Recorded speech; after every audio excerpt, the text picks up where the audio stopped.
Hello, hello, travelers. Welcome in. Today, as you can see, we are back with some Tales with Time. We're continuing The Edge of Sleep. Also, if I sound a little far away, it's because my dog decided to lay right in front of my chair before I could pull it. Yeah, you probably just heard him before I could pull it in. Oh, just kidding. He's moving now because he heard me talk. Yep, all right, there you go. Now I can move in closer. Lux, have you not been here for a Tales with Time yet? That's crazy. Yeah, so this is when I said before that you couldn't change my model, this is what I meant because for my reading ones, instead of using my VTuber model, I use a PNG tuber model because with the VTuber model, I have my head down while I'm reading, so it can't track me that well. So we use the PNG tuber for our reading streams because literally all it is just me reading. So you don't really need to see me move. Plus, most of the time, y'all fall asleep anyway when I'm reading. But yes, we are reading or continuing reading The Edge of Sleep. We're almost like halfway through it now. We last left off. They went back to the hospital after making the radio announcement. They found someone still alive that Katie knows, some old lady. She has like cancer in her spine or on her spine, and they're trying to keep her awake or something like that. But yes, you don't fall asleep. I don't know about that, Lux. I've been known to put people to sleep during my Tales of Time. But yes, get your blankets, your cozy drinks, get all cozy in your PJs and whatnot, and we're gonna tuck on in for this reading. Of course, I am gonna go over our expectations and stuff.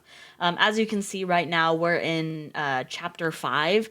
So the way this is split, it's split by chapters, but each chapter has multiple sections in it. So they're very long chapters that have like mini chapters in it. So you'll notice when I start reading it, but we're going to go over expectations real quick. For those of you who are just joining in or don't know, Lux. No, I'm just kidding. My Tales of Time expectations. Number one, no spoilers. You may know the TV show, you may know the book. That's great and all. Don't spoil it for other people. They are enjoying the story as we go. Which leads to number two, please be respectful. Respect other people's opinions. And please don't spam random shit like dick or something in my chat. You can like I don't care if you guys talk about like the book as we're reading, or even if you're just like, hey, I'm falling asleep, that's perfectly fine too. Also, hi Edgelord, I see you there. Thank you for the lurk. That is completely fine as well. Just don't spam shit like dick in my chat or something like that. You know what I'm trying to say. Anyway, number three, I am not a professional audiobook reader. If you would like to hear a professional reading, I suggest looking up the audiobook for this or the actual book, or heck, watch the TV show. I've been kind of watching the show as like I've been reading. So I got what to episode 2 in the show, and that's where I'm at right now. So after I read more of this, I'll go and watch the next episode. So I'm like watching the show as I read, and it's very good so far. It has Markiplier in it. For those of you that don't know, it's one of like the TV shows that Markiplier's in. Very good. It's on Tubi for free, and I think it's on Amazon Prime. I don't know. I know it's on Tubi for sure. And number four, I just said check out the book and the show, please. Very good book, very good show. Definitely recommend. But yeah, so we are gonna go ahead and get into it again. I think we were almost done with this chapter where we kind of stopped in the middle because we ran out of time. But I think there's only like a couple pages left of this chapter. Yeah, it looks like it is. But yes. All right, we're gonna go ahead and get into it then. So make sure you guys are all cozy and yeah. Let me know how the sound is too. I feel like I might be a little bit loud, but I'm not sure. I think I thought I had did I have music too playing last time? I don't remember. Well, actually no, I think I did have music. Did I? Oh yeah, I did. We did have music. All right, sweet. We're going to lower that volume a little bit. Or maybe it's not. No, what is this one? Hold on, I'm looking. Because I thought we had music playing last time, but maybe we didn't. Because I think this is just rain noises. Because we did have rain noises for, what was it? The Yellow King or the King in Yellow? The Yellow King, the King in Yellow. But I think last time I just was reading as is. Hi, Skelly. Welcome in. Good timing. We're literally just about to get in again. But yes, my drink of choice today, it's not really a very cozy drink. It is Coca-Cola, so I got distracted by a YouTube video. Oh my gosh, no, hold on. Before I start reading, let me tell you, I started watching a new TV show. It's called Lazarus, and oh my god, it's so fucking good. I'm like literally in love with it right now. It's about this. It's like set in like um somewhere in England, but basically it's about this dude who is a forensic psychiatrist, and he gets brought home because his dad commits self delete, right? But when he gets there, he starts seeing visions of all these like dead people, and he's figuring out how these people like were murdered and stuff. It's really good, guys. Oh, it's so good. I drank Monster like an hour or two ago, and I've become so calm. Well, watch, I'm gonna put you to sleep, Skelly. Watch. But yes, we're gonna go ahead and get in now that I've got my little rant out of the way. But yes, where are we at? Yes, there we are. Like I said before, I'll have to try and find it later. Yes, it is very good. Um, like I said before, we left off where they got back to the hospital after doing the radio announcement. Um, what's his freaking name? Dave found Katie. Katie is now with the group. They found an old lady that Katie knows who's in the hospital because she has like cancer on her spine, and they're trying to keep her awake. And I think that's where we left off. So, right, we are getting into it now. Get cozy, guys, and get ready to fall asleep, or don't, because this book is literally about not falling asleep. Otherwise, you'll die. So here we go. Chapter 5, Part 24. Linda stands as tall as she can, then nods at Mateo, who presses record. He centers her in frame, zooms in on her face. My name is Linda Russo. I'm an APRN at Santa Mira Medical Center, Santa Mira, California. It's July 5th, approximately 1:15 p.m. Assisting me with the pathology report is Dave. What's your last name again, Dave? The camera finds Dave's face as he answers. Assisting me is Dave Torres. The session is being documented by Mateo Leon, Mateo says, turning the camera to capture his own masked face. Yo, folks, I'm a Capricorn. I like CrossFit and USLA. Go Bruins. Bruins? And I'm into long walks of I'm into long walks off short piers. A hot dog is definitely not a sandwich. Pineapple on pizza is good, even though it's wrong. Beer over whiskey. I like my women. Cut it out, Dave says. And Mateo gives the camera a "what are you gonna do?" eye roll before pointing it back at Linda. This afternoon, I'll be performing a cranial examination of Dwan Lonnie Bradley, male 53. Mr. Bradley was admitted on July 4th for a fractured rib. He died in his sleep between 4 and 5 a.m. Linda retracts the sheet, revealing the dead man's pallid face and slack features. Bradley's lips are gray and slightly parted. Linda glances up at Dave and Mateo as if to say, "Are you ready for this?" Dave just nods. I've already marked the skull for incision. I'll begin on the right mastoid. Mateo takes a step forward, zooming on the dead man's head while Linda draws a scalpel across the black guidelines. The skin parts as if unzipped. There's hardly any blood, and what little there is sluggish. It clings to the skin flaps. Gross, Mateo observes. Mateo, Dave whispers, knock it off. Dave is transfixed, too, by the sight of the man's head being peeled like a piece of fruit. This is not the day I expected to have. All right, primary incision is complete. Now we'll reflect the anterior flap forward and separate the connective tissue. Linda works coolly, efficiently, working the scalp forward, brushing the scalpel along the exposed curve of skull, deftly detaching skin and muscle from bone. Then she stops, holding the man's scalp in one hand.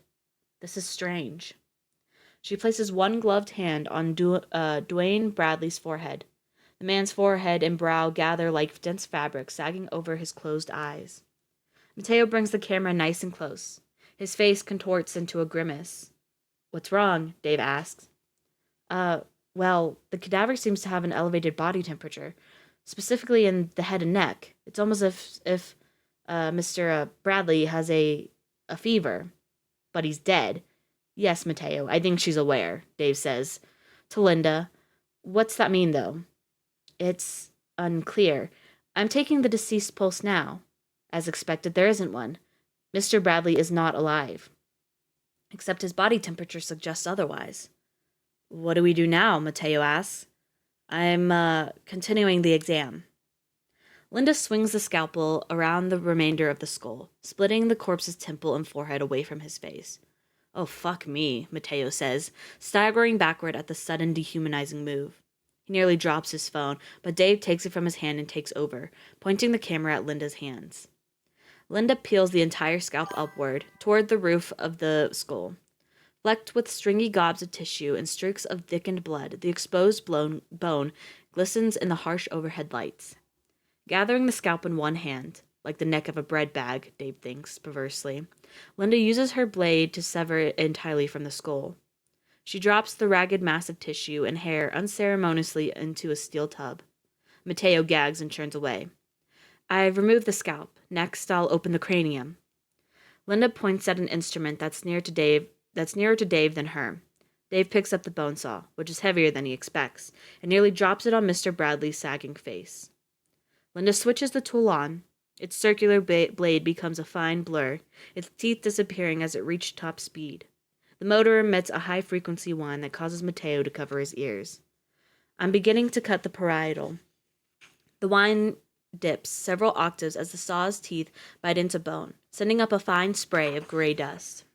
I'm glad we're masked, Mateo says, as the cloud of bone particles grow. He circles the table to where Dave stands. Give it back. You're as artful as a tripod. Mateo takes back the camera from Dave, then navigates closer for a close-up of Linda's work. Her saw traces a mesmerizing arc around the skull.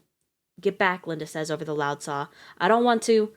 The saw's pitch changes as it suddenly dips deep into the cadaver's skull, into tissue beneath.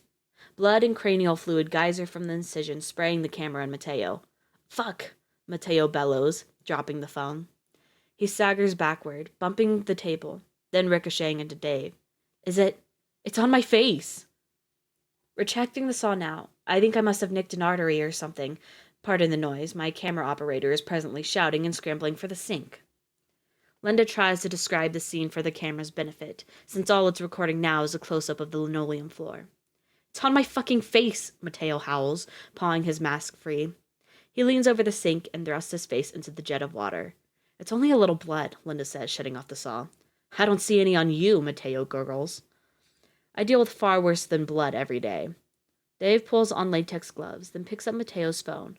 We're still rolling, he announces. Your screen is cracked, Mateo, but the phone still works. She's a menace, Mateo shrieks, pumping soap into his palms, then scrubbing his face wildly. She doesn't know what she's doing. You can take over if you want to, pal, Linda retorts. Dave, clam him up, would you? Or send him the hell out. We're still recording. Dave trails off, then sniffs the air through his mask and turns towards the cadaver. I've got a PhD in neurology, you dumb grunt, Linda snaps at Mateo. Yeah, Mateo demands through a skin of bubbles. How the fuck are you a nurse and not a doctor then, huh? Guys, Dave says. Before I was a nurse, shit for brains, I was a senior neuroscientist at Synogen. Mateo yelps. Yo, Dave, this lady's shadier than we thought. Fucking deep state, big pharma, whack job, conspiracy Guys, Dave says again, interrupting the spat. Linda, this isn't like normal, right? He keeps the camera trained on Mr. Bradley's skull. Inky black steam seeps from the bone incision, curls upward against the cranium, then twists toward the ceiling like a morbid balloon string. What is it? Mateo asks, dragging paper towels down his face. Smoke, Linda says. The skull is... Mateo, put a fucking mask on or get out of the room right now, please. The tone in Linda's voice spurs Mateo to the supply counter where he fumbles a surgical mask out of a paper box. Linda steps past Dave and picks up the bone saw. What are you doing? Dave asks, still filming. I'm resuming the examination, she says. Following the nicked artery, there appears to be an unidentifiable smoke issuing from the bone cut. I'm going to start cutting again now. She fires up the saw and touches the spinning blade to the incision trail. But the blade skitters this time, jumping over bone wildly. A section of Mr. Bradley's skull caves in. What's up, Wind? Hello. Get cozy, we're reading. I appear to have damaged a skull. There's a lot more smoke pouring out in the cranial cavity now. Jesus, Dave says. It smells like an electrical fire, Mateo adds, strapping on a second mask. Dave moves around the table, trying to find an angle that isn't obscured by the thickening cloud of smoke. I'm removing the skull cap now. There's Fucking Christ, there's so much smoke. It's obscuring the brain. This guy's head is like Mount St. Helena, Mateo cries. He's gonna fucking blow, I know it. St. Helens, Dave thinks absently, but he doesn't correct Mateo. Instead, he zooms in on the fissure. Through the smoke, he catches glimpses of the man's brain and what looks like a faint rosy glow. Linda grabs a patient folder and fans the smoke until it thins. Amateur hour. But as the smoke dissipates, she pauses. What the hell? What was it? What is it? Mateo asks worriedly. I love these streams you do. I can just cozy up, except when you yell out cocked and things. That only happened once. That's because I accidentally said the word cock. Whatever, win. But anyway, what is it? Mateo asks worriedly. Linda grabs Dave's wrist and pulls him and the camera as close as she can. Zoom in tight, right there. Do you see? Dave films while Linda keeps fanning the skull. Between rolling waves of smoke, he sees it clearly. A scorch mark on the brain, like a tattoo. The lines of it still glow, as though the man had just been branded. I've never seen this before. There's a symbol seared on the patient's occipital lobe. I've never heard of anything. Dave, hold the camera steady. Please, Dave! Dave drops the camera directly onto the patient's skull. It bounces off and dumps onto the operating table next to the pile of what used to be Dwayne Bradley's face. But Dave hardly notices. His knees give out and he hits the slick floor. He howls, retreating from the table in a sudden panic, while Mateo and Linda shout at him.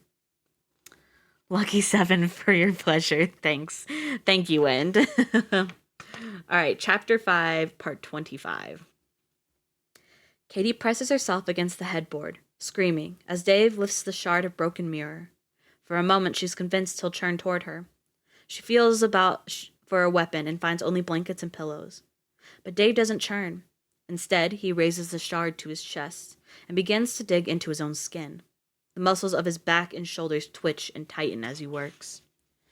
In what's left of the mirror, his eyes seem to glaze over, a blissed-out smile on his face. He sighs contentedly as he works. When he is finished, he turns toward Katie. See, Mom? He asks. Do you see? Now I'm safe from it. I'm finally safe. Katie stares at the bloody triangle carved into Dave's chest, then throws herself from the bed and runs from the apartment. I am streaming today, Lemus. You should keep up with the notifications. Anyway, welcome in. Get cozy. We're doing our reading stream today. Which, speaking of, we're on to the next chapter. She's gracing us with her soothing voice clock. ASMR. Yes, you guys get to hear my lovely voice today. Quick recap. Okay. So what happened before you got in, or what happened last time was the whole town fell asleep. Dave and his buddy Mateo went to the hospital to try and revive some people that they found dead or try to save them. Turns out everyone's dying because they're falling asleep. They run into a nurse named Linda. Linda goes with them to go. You can't just say keep up, now get cozy. I can too, actually. But anyway, Linda and Mateo go to the radio tower to see if anyone else is awake or alive. And then Dave goes and gets Katie, his ex-girlfriend, because she ends up still being alive. And so they all end up going back to the hospital, which is where they are at now. And they end up finding an old lady that Katie knows who is still alive. And the old lady is like dying of cancer on her spine. Katie stays with the old lady while Dave, Mateo, and I know it's such a crazy story. Dave, Mateo, and Linda perform an autopsy on a cadaver that died from sleeping. And so they literally just sawed open this dude's head. They found a triangle mark like seared into his brain. And Dave is flipping the fuck out because I think he does recognize the symbol because in what I just read, like the paragraph I just read, Dave, like it's a flashback paragraph, Dave carved a triangle into his chest while he was sleepwalking. So yeah, kind of, yes. But anyway, now we're going on to the next chapter. But that's where we are right now. So they found out there's a sear mark, a triangle symbol seared into the dead people's brains. And Dave apparently knows the symbol because he carved it into his chest when he was sleepwalking in front of Katie. But anyway, yes, now we're moving on. Chapter 6, A Jean Valjean Situation, Part 1. Eli's shoulders are tight as he writes his new post, then publishes it across his tiny media empire. He confirms it's live everywhere. It's meant to be live. Then sinks back in his chair and waits. Help me. If you have been following my post today, you know that something weird's happening out there. If you have more information, please respond with what you know. I am, as I'm sure everyone else is, completely in the dark. But in the meantime, help me. I have chronic insomnia and circadian disorder and generalized anxiety disorder. I take several medications to manage these conditions.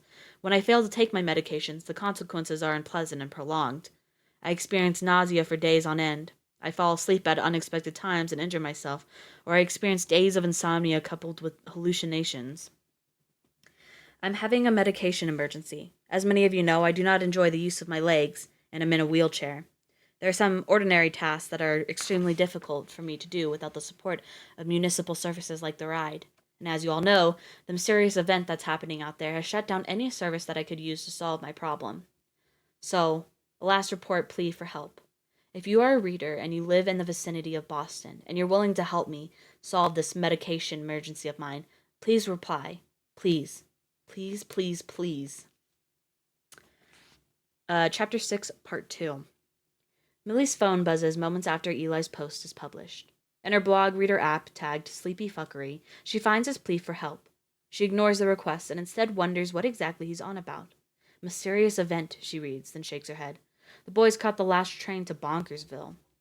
She returns to her workstation, this time with a fresh cup of coffee, and toggles open the tickets that have been assigned to her. As each of her international team members logs off, some with a quick "Thanks, Mill," they've reassigned their tasks now. Now Millie's to-do list has ballooned from a manageable 19 to a spine-nodding 76. I'm not gonna say that word. We're gonna replace that word. Ungrateful dicks, she says. Lately, she's subscribed to a British comedy streaming service and, without having done so consciously, has adopted English curses into her pattern. I'm not saying it, actually, Wind. No, thank you. Bloody well gave me all the work, haven't you?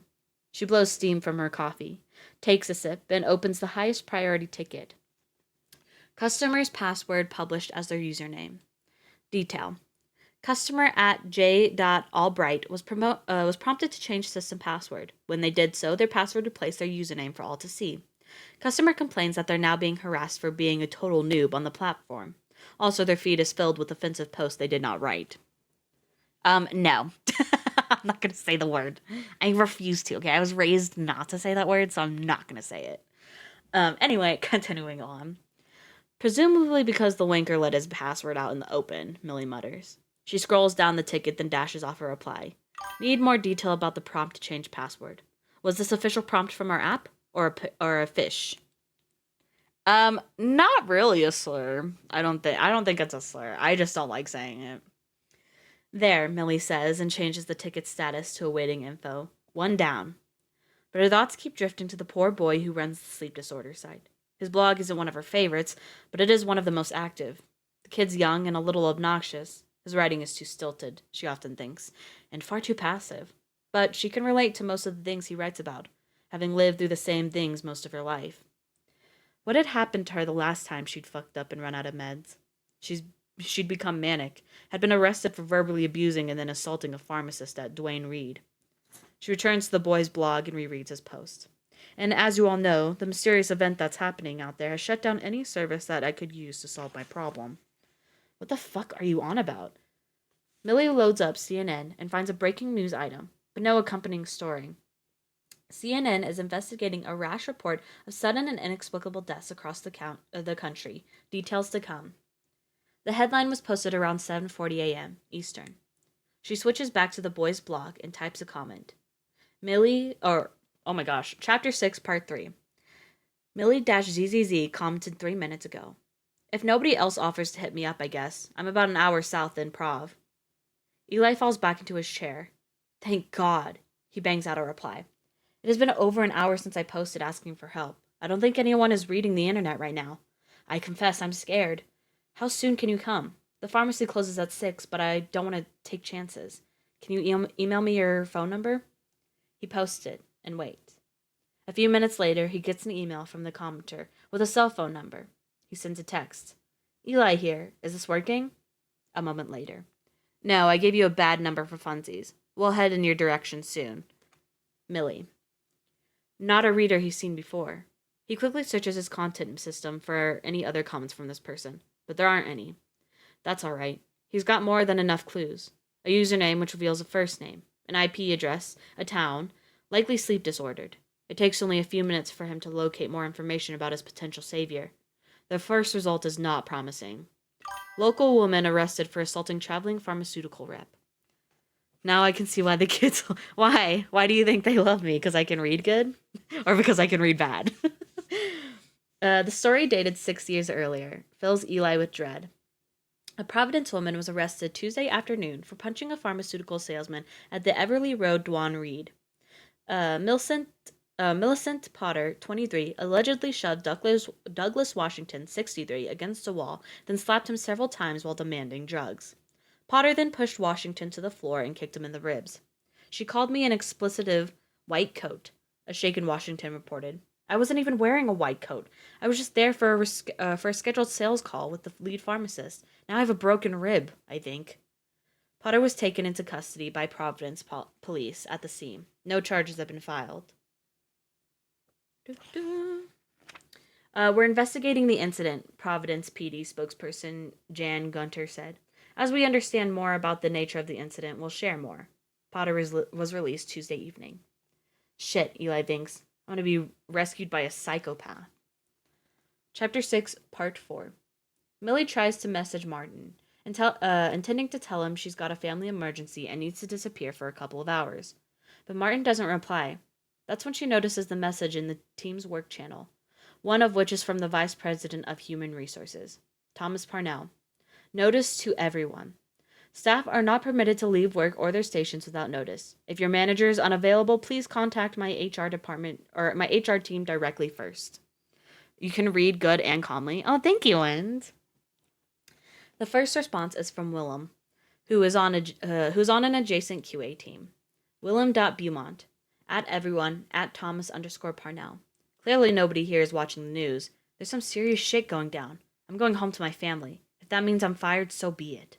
Peace sign. Millie hits #general stats and sees that more than 2/3 of the company is not online.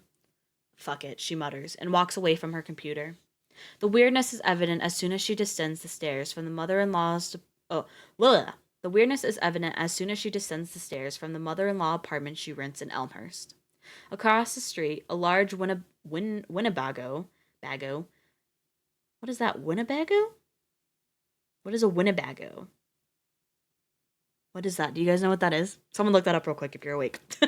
Has gently nosed into a neighbor's azaleas, leaving muddy grooves in the trimmed lawn. Oh, it's a car? Oh, I've never heard of a car like that. Okay. A few blocks away, rising over the rooftops, is a thick, slowly billowing column of black smoke. Jesus, she says. The surface streets are mostly clear, and finding her way to Interstate 95 is not challenging.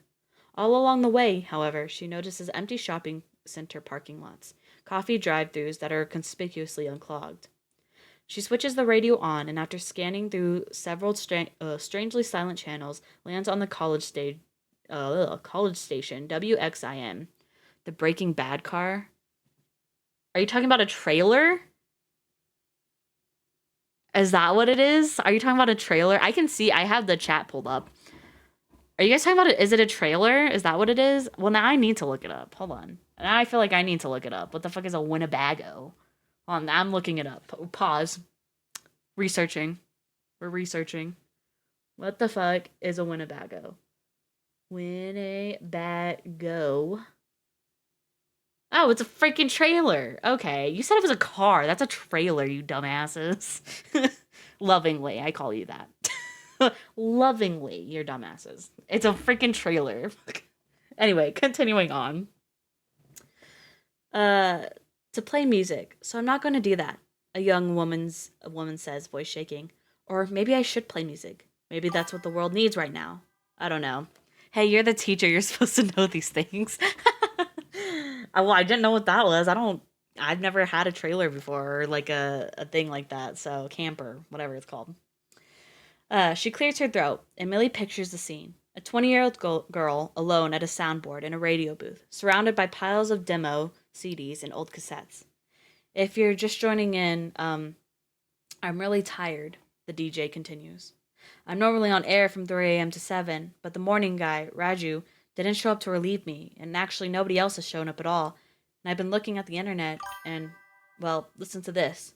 This is on Twitter. A user called Yo-Yo Hammers, and they say, my mama didn't wake up this morning, so I went next door to my grandma's and same deal. Both of them are dead in their beds. My dad won't answer his phone, but he never answers his phone, so what is going on out there? You guys, there are like hundreds of tweets like this, and that's just on Twit. How come we're getting slammed for your lack of knowledge? Because you guys said the wrong thing. So, I may not know it, but at least I didn't say the wrong thing. So, excuse you. Millie comes round a bend in the freeway, and suddenly there's chaos. An 18-wheeler, jackknifed in the middle of 3 lanes, and 7 or 8 passenger vehicles, all tangled metal smashed up against it. There are no emergency vehicles around. In fact, there's no other moving traffic on the freeway. How had she failed to notice that until now? She brakes hard, then blinks at a particular oddity. Does it have wheel? Yes. Then it's a car. You never said what model. It's not a... Okay, no, I'm not even going to get into this debate because I'm supposed to be reading, but later, I will be adding you on Discord because we're going to hash this out because it is not a car. It's a camper. Anyway, I'm going to continue, and I'm now going to ignore this because I will start a fight. Anyway, sitting atop a crumpled Ford Fiesta is a middle-aged man with blood soaking through his white-collared shirt. Millie cranks her window down and leans out. Sir, she calls. Sir, are you... The man grins broadly and waves, but doesn't move. Do you need help? Everyone's dead, he says, almost chipper. I think the truck driver fell asleep and crashed, and then everyone crashed. When did it happen? She asks, worried about the man. He's too calm. And Millie doesn't trust people who are too calm. Oh, hours ago, the man says, glancing at his wrist. I don't know. I can call for help. I did that already. Nobody came. Does anyone else need help? Millie looks at all the vehicles, which seem to have run into the pileup at maximum speed. What is that word? They're accordioned. Oh, accordion. They're accordion and compressed. She can't see how anyone would be alive inside. Noted Wind, I see that. Not anymore.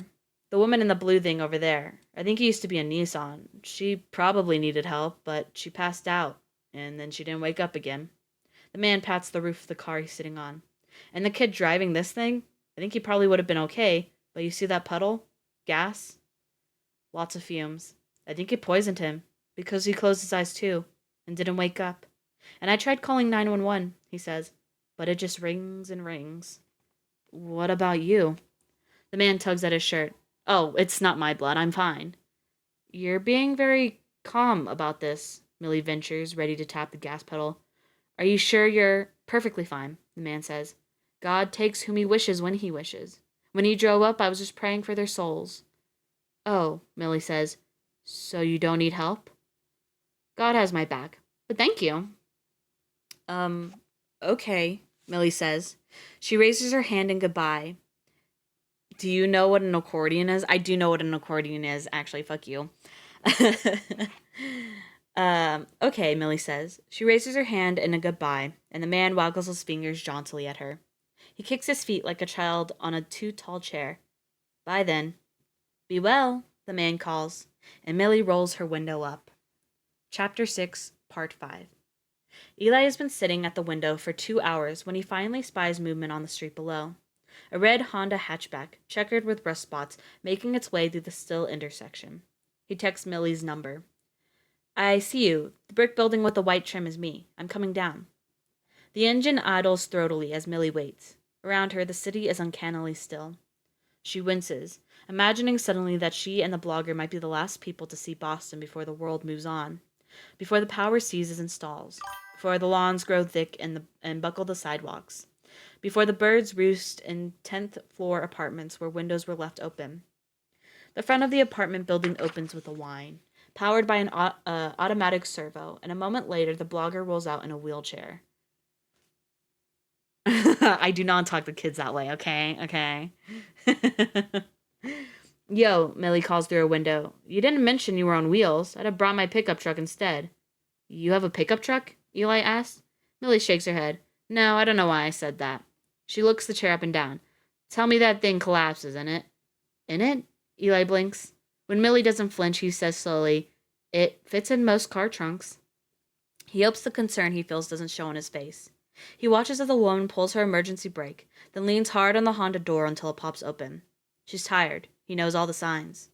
She squinches her eyes tightly, then pops them open wide, as if performing a hard reboot on her brain. If she reads his blog, if she reads his blog, she's got troubles like he does. Also, she talks like a Brit here and there, but he doesn't think she's English. Uh, he wonders what medication she's on. Actually, shit, that's a useful idea. He says, What do you take? You don't dick around, do you? Millie says, popping the trunk. What are you, 12? I'm old enough, Eli says. You don't look it. Yes, well, how old are you? You're not allowed to ask me that, Millie answers. She raises one eyebrow. Are you getting out of that thing or what? Don't tell me I have to carry you. Eli motors to the passenger door, which opens more easily than the driver's door had, and transfers himself into the seat. While Millie watches, he pulls a small lever under the chair's arm, and it compacts until it's the size of a suitcase. Nifty, Millie says. There's a handle, Eli points out. She grunts as she lifts it. Heavy son of a bitch, she mutters. But she manages to stow it in the trunk space with little difficulty. She closes the trunk lid, then drops heavily into the driver's seat. Thank you, Eli says, for drive. Millie yanks the driver's door shut with a loud bang. Sorry. For driving all this way, Eli finishes. I really appreciate it. Oh, you saying... Oh, yeah. Well, give me a minute. Let me put my bookmark in. I was actually getting really thirsty, so I'm glad you did that. Thank you. Ooh, that was so loud. I'm so sorry. Oh, man, that was right. That was Coca-Cola, by the way. Anyway, you can buy me dinner. Millie shifts into first gear, then says, So, where are we going? And some choking. Did I finish the last one? No, I didn't. Chapter 6, Part 6. The pharmacy squatted between Bow Wow Groomers and Miracle Chiropractic looks suspiciously dark. The gate's closed, Millie observes. They aren't even open. Do you have a backup? Eli shakes his head. There's no such thing as a backup. It's not like you can have a prescription at multiple pharmacies. Oh, you dewy young thing, Millie says and ruffles Eli's hair. You have much to learn. Stop that. Oh, you got hit with an ad? Unfortunately, I do carry on through the ads, so... You also can't take 5 days off because I didn't finish a can of soda, Lemus. That's rude. Stop that, Eli. Stop that. Eli hates how much this makes him sound like a child. Beside him, Millie seems like a regular grown-up, with creases in her face that he hasn't developed, skin that's damaged from too much sun. Her hair is wrapped up in a hasty, loose bun. Oh, it's not me. I got turbo. I was thinking about others. Oh. Well, then you're fine then. What? You have a fake ID or something? Millie laughs. A woman doesn't reveal her tricks that easily. I don't know what to do, Eli says. Do we wait? Maybe the pharmacist just... I read your blog, Millie said. And on the way here, I listened to the radio. Or tried to. There's some shit going down, my young friend. I think you already know it, too. She drums her fingers on the wheel, surveying the streets around them. You notice, like, all the cars are still parked curbside? Was there some universal memo we all missed? It's everybody sleep in day, y'all? She shakes her head. I don't think the pharmacist is coming. Howling stream for must plan my rest according... Oh, howling stream for... What? Oh, how long stream for must plan my rest accordingly? I usually only do 2 hours. So we've got a little, like, hour and 20 minutes, maybe. That's how long this stream is. I don't think the pharmacist is coming. This is creeping me out, Eli admits. Reach back behind you, Millie says. There's a toolbox. Eli feels around on the floorboard behind his seat. His fingers find crumpled paper, dented cans. Ugh, what is all this? Millie isn't listening. She's squinting at the gate pulled across the storefront. Eli's fingers close over the handle of a metal toolbox. He pulls it forward into his lap. It's covered in stickers from bands he doesn't recognize. Bad Astronaut, We Were Promised Jetpacks, Lag Lagoon, Lagwagon? Lagwagon? Yes. Inside the toolbox are several greasy wrenches, a battered chisel, a rubber mallet, a crumpled pack of old golds, loose rubber bands, a surprising amount of change, and a cracked old Ericsson cell phone. I don't see how any of this is supposed to help, Eli says. You never watched MacGyver, did you, kid? Oh, wait. You never watched MacGyver, did you, kid? Millie snatches up the pack of cigarettes. Mullet-headed, all-shucks whiz-brain guy. Can hack into any computer with some potting soil and a lead light? That doesn't sound right. Millie lights the old gold from the car's push-button lighter. Eli's amazed that thing still works. The car feels like it's been teleported here from 1991. You wait here, Millie says. She takes the toolbox with her and heads for the front gate. Eli watches as she slips the chisel through the hasp of the gate's padlock, then whacks away at it with the mallet. He rolls his window down. That's not going to work. Millie keeps hitting the chisel. Even if it does, the door will still be locked. Loudly, the padlock pops open. Millie, cigarette trapped between her teeth, holds it up like a hunter holding aloft the corpse of her prey. She tosses the lock aside, then leans on the gate, accordioning it until it disappears into a slot in the storefront wall.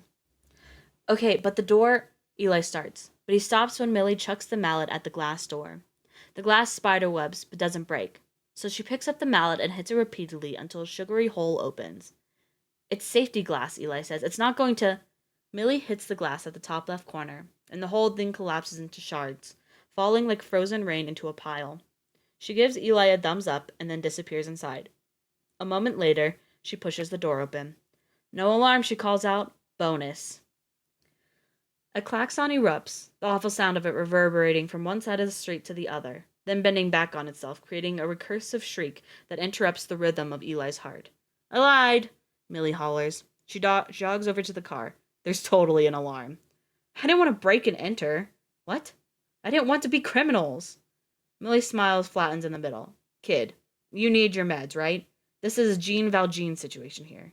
He stole bread to feed his family, and you're stealing medicine for your brain. Millie shrugs. Same difference. Eli puts his head in his hands. Oh my God, we're going to jail. My readers will wonder what happened to me. Kid, you're not going to jail. Neither am... Millie sways on her feet, then grips the roof to steady herself. Neither am I, she says, steeling her jaw. Whatever's happening out there, I don't think there are cops anymore. You don't know that. Actually, yeah, she says, thinking of the wrecked cars blocking the highway. Yeah, I do. Now, what do you need from inside? It's easier if I come, Eli says. There's a lot. Millie turns and looks at the piles of glass in the doorway. Somehow I think your go-kart might not handle that well. For people coming back from ads, so basically... Okay, thank you for explaining that, Wind. I appreciate that. Please, Eli says, don't go in there without me. Don't leave me out here. His eyes glisten like a damp stray's. Millie nods. Yeah, okay, I have an idea. How much do you weigh? Chapter 6, Part 7. Eli clings to Millie's back, humiliated. I feel like a camelback, he mutters. Except I can't drink you, Millie says. You know, I went through a camelback phase in college. I kept it filled with vodka. Great. Glass crunches under Millie's feet. Inside, the pharmacy is lit only by the emergency lights, which strobe at regular intervals. The klaxon still sounds, but they do their best to tune it out. It's louder outside than inside. It was great, Millie says, her voice gone dreamy. I think better when I'm altered, you know? Can we just... Yeah, okay. She pauses, though, at an end-cap display of emergency car kits. Remind me to grab a few of those on the way back out, yeah? A second gate has been pulled across the pharmacy counter, but it's just for show. There's no lock, and Millie pulls it back in one fluid motion, then deposits Eli, like a toddler, on the counter. She flips a switch, illuminating shelves upon shelves of bottles and vials. All right, she says, rubbing her palms together. What do you... Whoa, Eli says when Millie's ankles roll under her and she nearly falls. Steady there. Are you okay? I am exactly fine, Millie says, her voice softening and stretching as she speaks. Oh, bollocks. She has time to think, and then the shelves rush toward her, and the ceiling tiles burst inward in a spray of dust and fiberglass, cracked open by heavily black boots. The first of the SWAT team leans heavily, then releases his rappel line and lifts his rifle, shouting at Millie to get down. Get down, get. Hey! Eli shouts, and Millie blinks and looks up at him from where she's fallen. Her cigarette smolders on the lowest shelf beside her. I'm alright, Millie says, which is technically true, even though her ass is sending pain signals to her brain, and something warm is running down her face. She touches her forehead, then inspects her fingers. Alright, she repeats. Eli's brow. I gotta sneeze. Huh? Just kidding, I lied. Eli's brows knit into a single dark line. I swear to God, I thought you just died, he says. I thought you died and left me separated from my chair by a pile of broken glass. Sorry, Millie stands up, then tugs a few tissues from a nearby box, folds them over and presses them to her head. I'm fine. Everything's okay. She wobbles a little on her feet and leans on the shelf for support. Really, I promise. Eli's eyes soften. Narcolepsy? More or less, Millie shrugs. What are you gonna do? What do you take for it? What don't I take for it? I was gonna say you should restock too. I've got plenty back home, thanks, Millie says. My restocks come in the mail every 6 weeks. Eli responds, what if there's no more mail? Millie frowns. Come rain, come sleet, come hail, there always will be mail, she sings songs irritably. That's not how it goes, Eli says, and that's not an enforceable guarantee. It's more like a motto. Whatever's happened, there aren't any police here, like you said. Nobody's driving out there. I think something really bad has happened, just not to us. Just not to us. And I think there isn't any mail anymore. Millie sits down on the pharmacist's stool, then yawns. She opens her mouth to say something, but rational thoughts take time to return after one of her episodes. She rocks her palms against her eyes instead, stretching her face, trying to recenter herself. Finally, she says, What meds do you need? Eli ignores this and says, You're okay? I'm okay enough. What do you need? Chapter 6, Part 8. Eli buckles himself into the passenger seat as Millie stows 4 paper grocery bags in the back seat, each brimming with bulk-sized bottles of Restylane, Lexida, Somalcia, and Modafinil, and assorted other stimulants and sleeping aids. If things go back to normal, Millie says, joining Eli in the car, we can open our own side hustle with all the extra. If things go back to normal, Eli retorts, someone's gonna look at the security cameras and see who robbed the pharmacy, and we'll be fucked. Something about the way Eli sounds when he curses makes Millie chuckle. You might be right, kid, she says. How's your head, he asks. I got my bell rang, but I'm okay. I think you mean rung. Ringed. Rung. Wrangled. Rung. Ringed.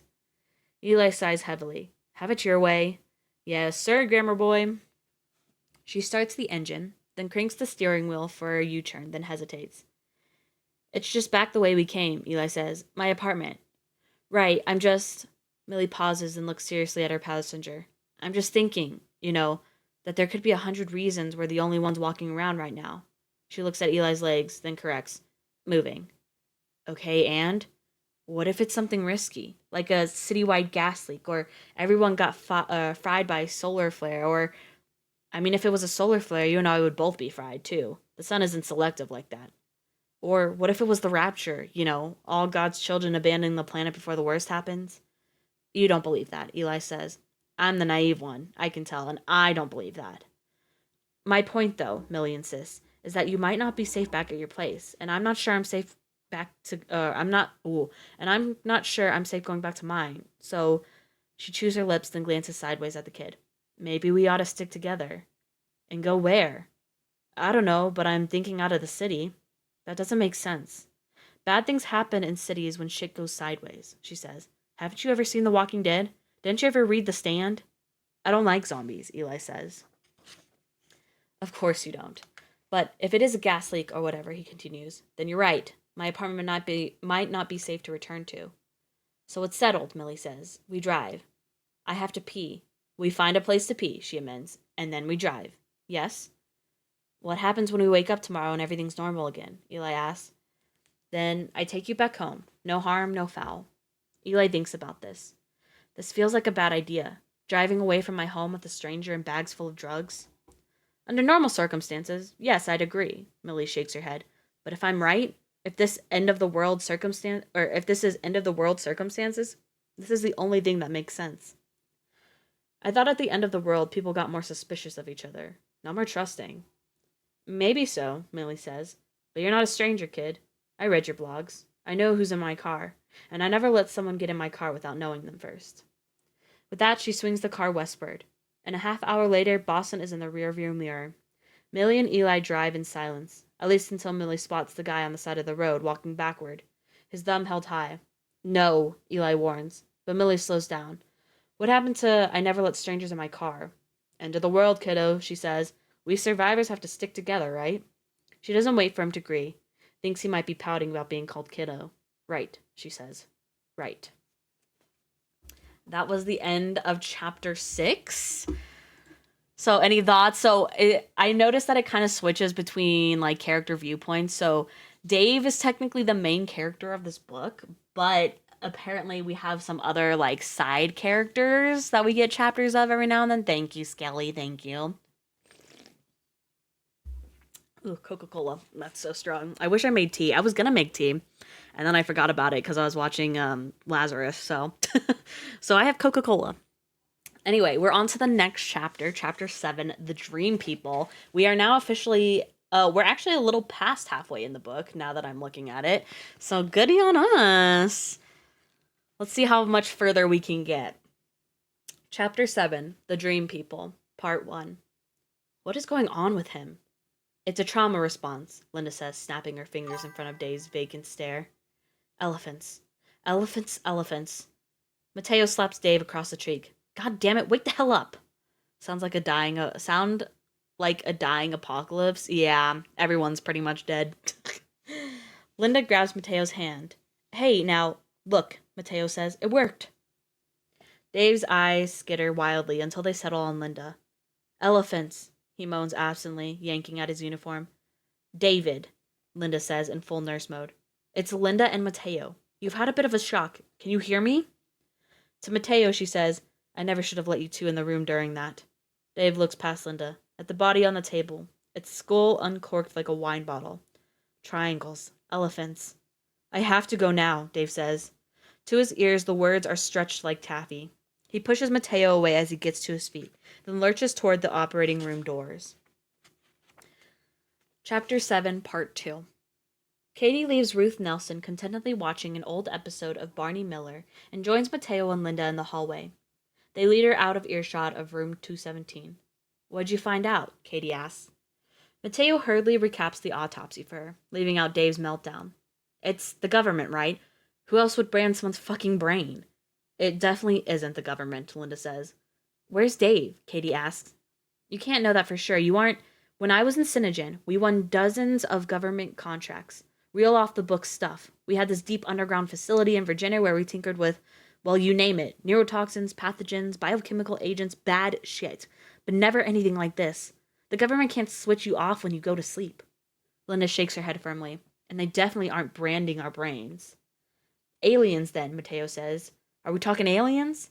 Guys, where's Dave? Katie asks again. How the hell did you end up in Santa Mira anyway? Mateo presses. Synogen is deep state shit. Huge money, I bet. But here you are, a nurse in a nowhere Cali. You get fired? How'd you end up in the Air Force? Linda retorts. I got recruited. Senior year. Plain and simple. Same here, Linda says. Top of my class at Harvard Med. Next thing you know, I've got a 6-figure offer. Cutting-edge science, the best labs on the planet, unlimited resources. The chance to do work that mattered.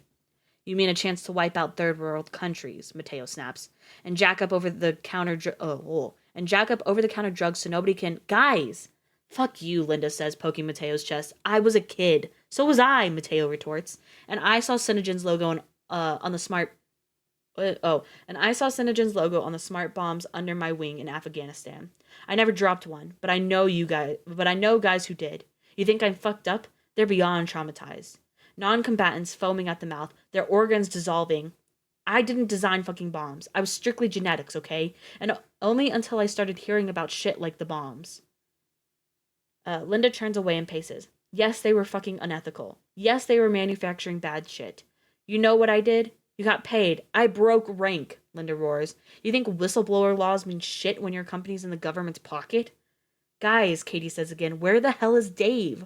But neither of them seem to notice her. I lost my clearance, my license, my reputation, Linda rants. You think this is my real name? She snaps a finger under Mateo's nose. That's how I wound up here. You unbelievably self-righteous shit. Guys! At last, Mateo and Linda chirp, as if they'd forgotten she was even there. Where, she repeats, is Dave? Breathing hard, Linda says, he needed a minute. Katie shifts her gaze to Mateo. What the fuck happened in there? You don't want to know, really. Okay, listen to me, Katie says, suddenly serious. When Dave gets worked up, he has some real shit to deal with, okay? Shit you don't know about. So maybe you could tell me where the fuck he is so I can make sure he's actually okay, yeah? Linda sighs. I didn't see. He ran out of the room really fast, Mateo admits. He did seem kind of messed up. And you didn't go after him? Mateo shrugs and looks at the floor. Katie notices the stains on his work shirt and says, something went really wrong in there, didn't it? It could have gone better, Linda concedes. I need to find Dave, Katie says. What do you two need? A nap? A drink? Maybe not in that order? Mateo shakes his head. Maybe 5 drinks? A team of virologists, Linda blurts. 100 of them, working around the clock for 18 months to crack this problem open. Can you do that, Katie? Can you get me what I need? That's what I need. 18 months? Mateo asks. The average R&D time required to develop a vaccine for any viral infection, assuming that's what this is 4 years.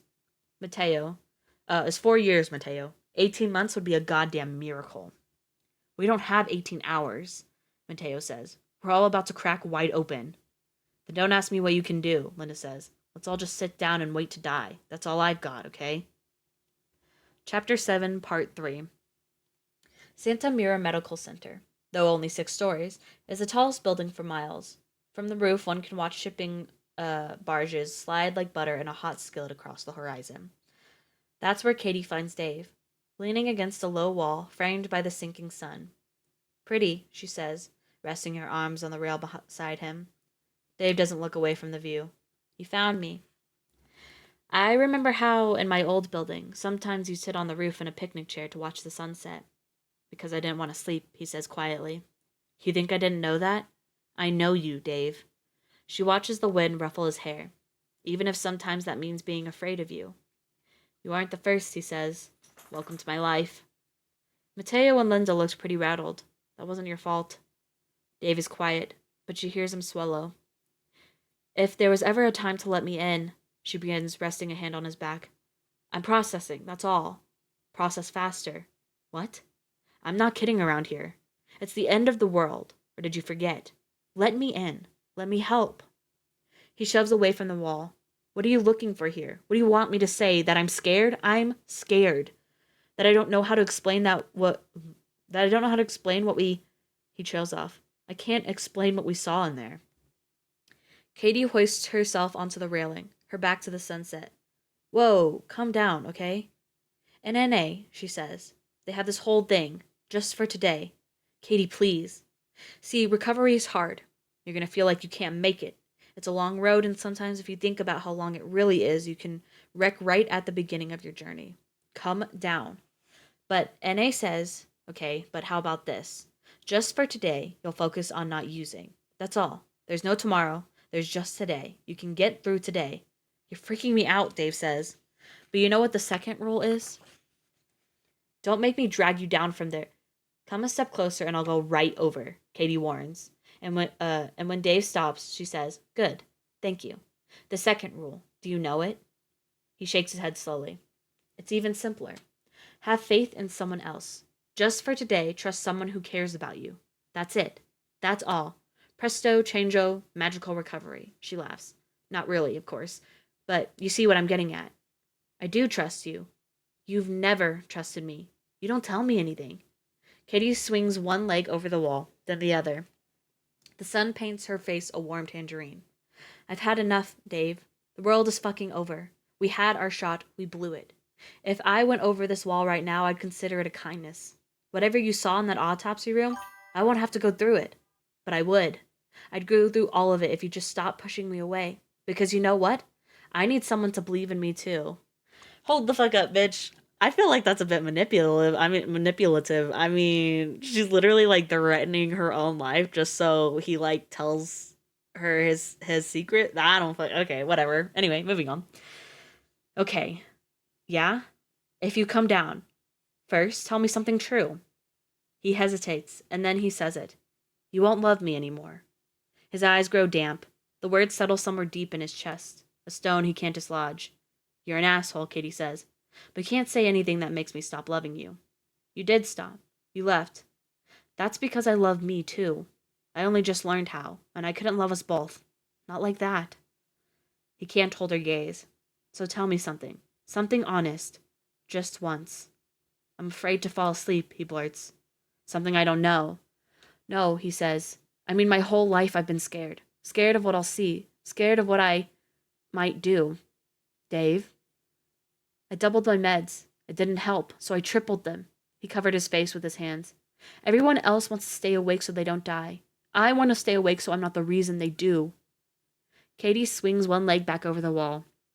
Dave sinks into a crouch, and she slides down and sits next to him. When I was 6, he says so softly she can hardly hear him over the breeze. I was institutionalized for 2 years. Katie places her hand on his cheek. You can tell me. He leans into her palm. His shoulders begin to shake. Chapter 7, Part 4. Linda takes a deep breath, then straps on a smile and enters 217. Miss Nelson, she says brightly, how are we feeling now? I'm getting, irascible. Irascible? The fuck is that word? Irascible, Ruth complains. Jean used to tell me that when I forgot to eat. You're a little irascible, Ruthie. I'd bitch at him that nobody used that word anymore. She frowns at herself, as if words expire. With a bitter chuckle, she says, this is what getting old is. One by one, you watch the people you care about kick off. You're the last one standing, and all you remember is all the ways you hurt them while they were still around. I'm sorry about your husband, Linda says. I have a daughter still, Ruth says. She's a handful in about 1,000 ways. She and Katie, they're the same, doing the hardest jobs anyone can do. Trying to put their demons to rest. Oh, I'm grateful for her. Lily, I mean, but Katie too. Without her today, I might have gone over the edge. She's a good girl, Linda agrees. I maybe didn't realize that until just now. Ruth's face goes serious. I worked here a long time. This place was always hopping, even at night, but it's a ghost town now. Something bad's happened, I know it. And it isn't on the TV. All I get are old reruns and infomercial loops. No, it wasn't irritable. Let me go back. It's where irascible. IRASCIBLE. Irascible. Where the fuck am I? Oh, there it is. Miss Nelson, I think. No, listen, Linda. Sorry. Listen, Linda. Fuck. Ignore me. One medical professional to another. The shit hit the fan. Something awful happened. Linda doesn't say a word, but Ruth can see confirmation in her averted eyes. My daughter hasn't called all day. Is she involved? Linda draws a deep breath. Miss Nelson, Ruth. Call me Ruth if you're about to kill me with bad news. Ruth, Linda says, folding. As far as we can tell, it started sometime between 3 and 4 a.m. Chapter 7, Part 5. Dr. Castaneda sits down across from Davy. One by one, he arranges the boy's drawings of the shapeless figures he calls dreamers. Davy, the doctor says, I have a special job for you, a mission. Davy looks at his mother uncertainly. It's a job only you can do, Castaneda continues. Tonight, when you go to sleep, do you think you'll see these people? Davy shrugs. I might. If you do, I want you to walk right up to them. Can you do that? It's easy. Easy, Tracy echoes, trying to project confidence. You'll walk right up to them and you will say, Hi, fellas. This is my dream. Why are you here? What do you want? Dr. Castaneda grins. Dr. Castaneda's grin is cheerful. Think you can do that? Davy looks worried. Maybe. Tonight's going to be special, the doctor goes on. Tonight you're going to sleep on our special good dreams bed. Your mom and I will be right here, and I'll even be able to talk to you in your dreams. Isn't that wonderful? If anyone bothers you in your dreams, all you have to do is wake up. And you know what? There will be ice cream sundaes waiting. Ice cream? Davy asked, looking at Tracy. In the middle of the night? With sprinkles and cherries and fudge and everything, Tracy confirms. Let's practice, Dr. Castaneda says. These people, What did you call them again? Dreamers, Tracy offers. They're the dream people, David corrects.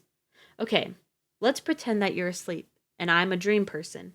I've just walked right into your dream like I own the place. What are you going to say to me? What do I want? Davy ventures. Not I, you. What do you want? The doctor pats Davy's shoulder. Let's try that again, a little more loudly so I can definitely hear you. What do you want? Davy says. Good. That's very good. Now let's try it one more time. This time, Dr. Costenda says, leaning forward, remember that this is your dream. Did you invite them into your dream? What will you say to them if they... What do you want? Davy barks. So good, honey, Tracy says. She rubs circles on Davy's back. Powerful, Dr. Castaneda says. Boy, if I'm a dream person and you say that to me, I'm absolutely running away. But honey, Tracy says, stroking Davy's hair, this is all your choice. If you don't want to do it, it's okay. I want to be invited into someone's dream. I don't know. I don't want to know what you guys dream about. Listen, my dreams are weird. I don't know what anyone else wants to dream about. Okay, my dream. I'll stick to my dreams. Thanks. Davy chews his lip, thinking it over. Will it make the bad things go away? We think it will help, says the doctor. You see, Davy, once you learn to speak up in your dreams, we think you'll be able to take control of them, to give yourself only happy dreams. We don't know for sure, Tracy interrupts, but we hope so, honey. We really hope so. Davy looks from his mother to the doctor, then back again. Nervously, he nods his small head. Okay. Chapter 7, Part 6. Mateo rubs his eyes and looks around. Shit, did he just nod off? He leaps up from the hallway bench as if shocked, then slaps his cheeks fiercely. Fuck, he chides himself. I gotta find the others. He can hear Linda in the old lady's room. Katie's off hunting for Dave. Nobody's looking out for Mateo as usual. He wanders to the end of the hall, where a pair of vending machines emits a low hum. The first is stuffed with chips and candy bars. The second is labeled refreshing hot beverages, which makes Mateo laugh. Refreshing is not a word I usually associate with coffee, he says. Well, maybe today. He feeds $1 into the machine and punches the coffee button. Yes, chips. Cheese says and chips. Yes, love the chips. A paper cup rattles into a slot, landing at a bad angle. Mateo darts his hand into the machine to adjust it. Coffee spurts from the spigot, scalding his hand. He yelps, yanking his hand free. He shoulders through the nearest bathroom door and cranks the cold spigot on the sink. The water soothes his stung skin, and he sags against the counter, relieved. In the mirror, he notices a pair of feet beneath the stall door behind him. Oh shit, he says, half turning. I didn't know anyone was... He cocks his head. The feet are bare and tilted sideways, unnaturally, as if the person inside is... His hand forgotten, Mateo leaves the water running and pushes gently at the stall door. It's locked.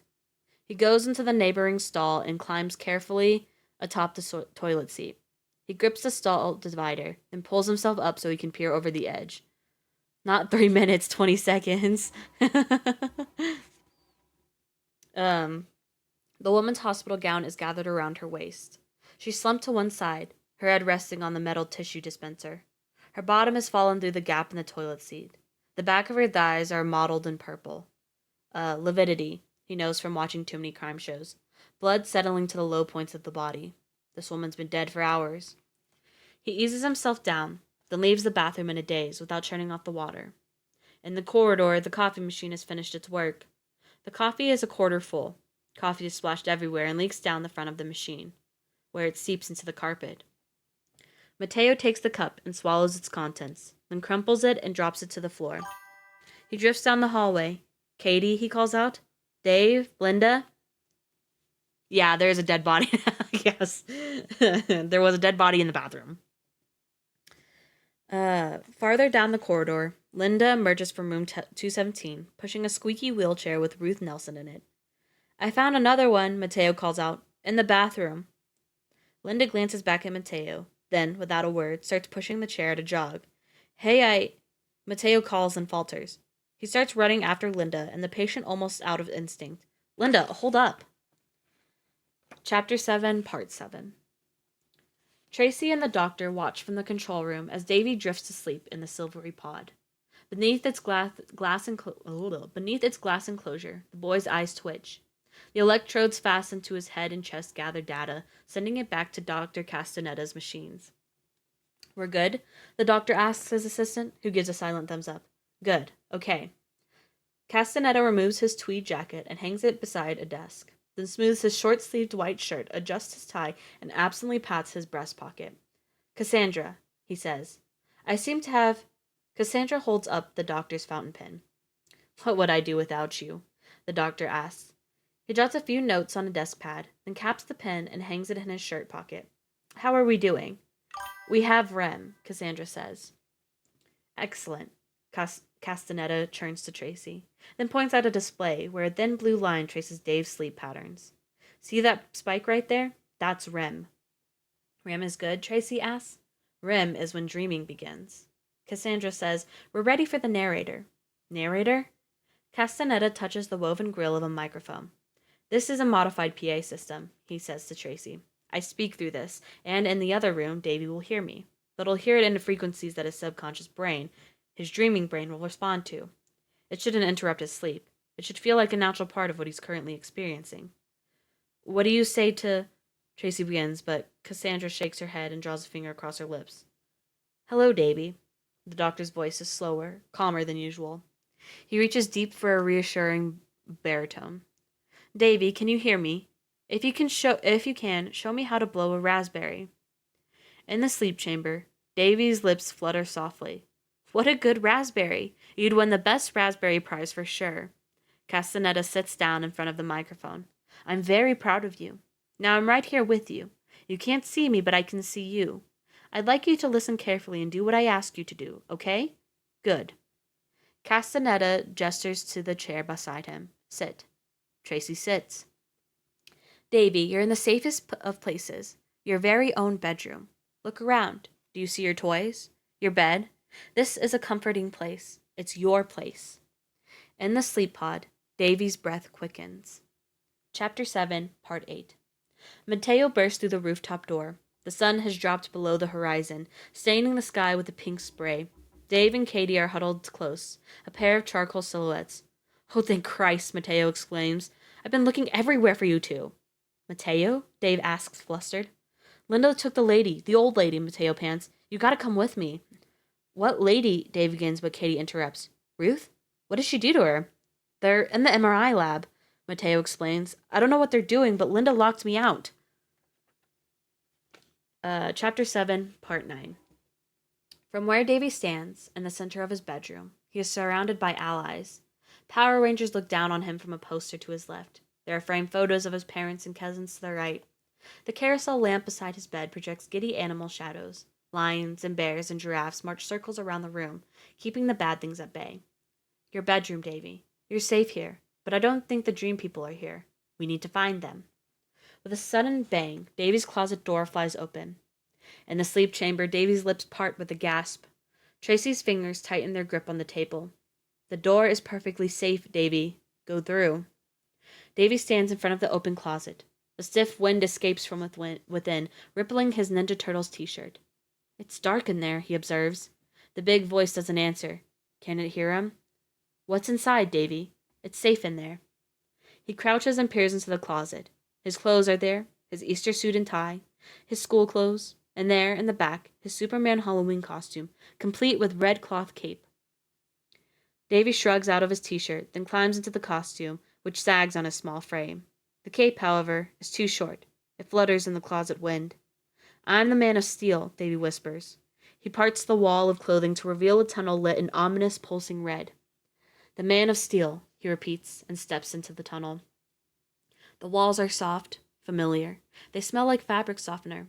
The tunnel is constructed, he discovers, from his own clothes. There's his Luke Skywalker hoodie. There's his Scooby-Doo pajamas. The tunnel fluxes and ripples. His breath is hot in the small space, as though he's trapped in a clothes dryer without any ventilation. Usually the dream people come to your safe place, don't they, Davy? But today you'll go to theirs. Remember the question you have for them. What do you want? Davy whispers, crawling forward. What do you want? What do you want? He tumbles out of the tunnel and into a large circular room. The walls of this place are lined with his clothing, too, as if his entire wardrobe has turned out to protect him, or trap him. A spotlight rests on a table in the center of the room. On the table is a miniature gong, no larger than a saucer. You're perfectly safe, Davy. Remember. What do you want? He repeats, but his mouth has gone dry. A figure steps into the ring of light, its features craggy with harsh shadows. Davy can't make out what the person looks like. He watches as the stranger lifts a delicate striker from the table, then gently taps the gong. Bong. The sound wave ripples through the room, visible as a faint golden ring. When it collides with the walls, all of Davy's clothes slacken and fall to the ground. Gathered beyond that perimeter are more shadowy figures, quietly watching. Do you see them? If you see them, Davy, then ask your question. They won't harm you. This is your dream. What do you want? He whispers. The room brightens. The observers vanish, one by one, until only the stranger in the center remains. He walks slowly to where Davy stands, then crouches until their eyes are level. The man's eyes are dark but warm, his skin wrinkled but hard. You are brave to have come, he says. Those words issue in a musical language Davy doesn't recognize. He understands. A brave young boy. What do you want? Dave breathes. Soon, child. The elephant will awaken, the stranger says. You know the elephant. No, Davy whispers. No elephant. The elephant is hungry. The elephant wishes to eat the world. When the elephant comes, my young friend, you must run. Do you understand? Run to us. No elephant, Davy repeats, breathing hard. You will come to our island, the stranger says, gripping Davy's small shoulders. The whale. He will lead you to us. Davy is not safe. I don't know. We'll see. Chapter 7, Part 10. Mateo kicks the MRI lab door. Through the laboratory window, Dave and Katie can see the large cylindrical Epstein Island. That's crazy. I can't believe took them there. Yeah, it's kind of hard to know what's the good and what's the bad in this, honestly. Right now all we know is that people are dying in their sleep, so. Mateo kicks the MRI lab door. Through the laboratory window, Dave and Katie can see the large cylindrical machine, like a giant mouth that has swallowed Ruth Nelson. Only Ruth's legs and bare feet are visible. Linda! Dave shouts, hammering the glass. Linda stands in an observation booth, hands busy at a computer. She glances briefly at Dave, but makes no move to let the group in. Instead, she presses a button, and her voice spills from an overhead speaker. Don't bother, she says. Ruth's made up her mind. You've poisoned her mind, Katie roars.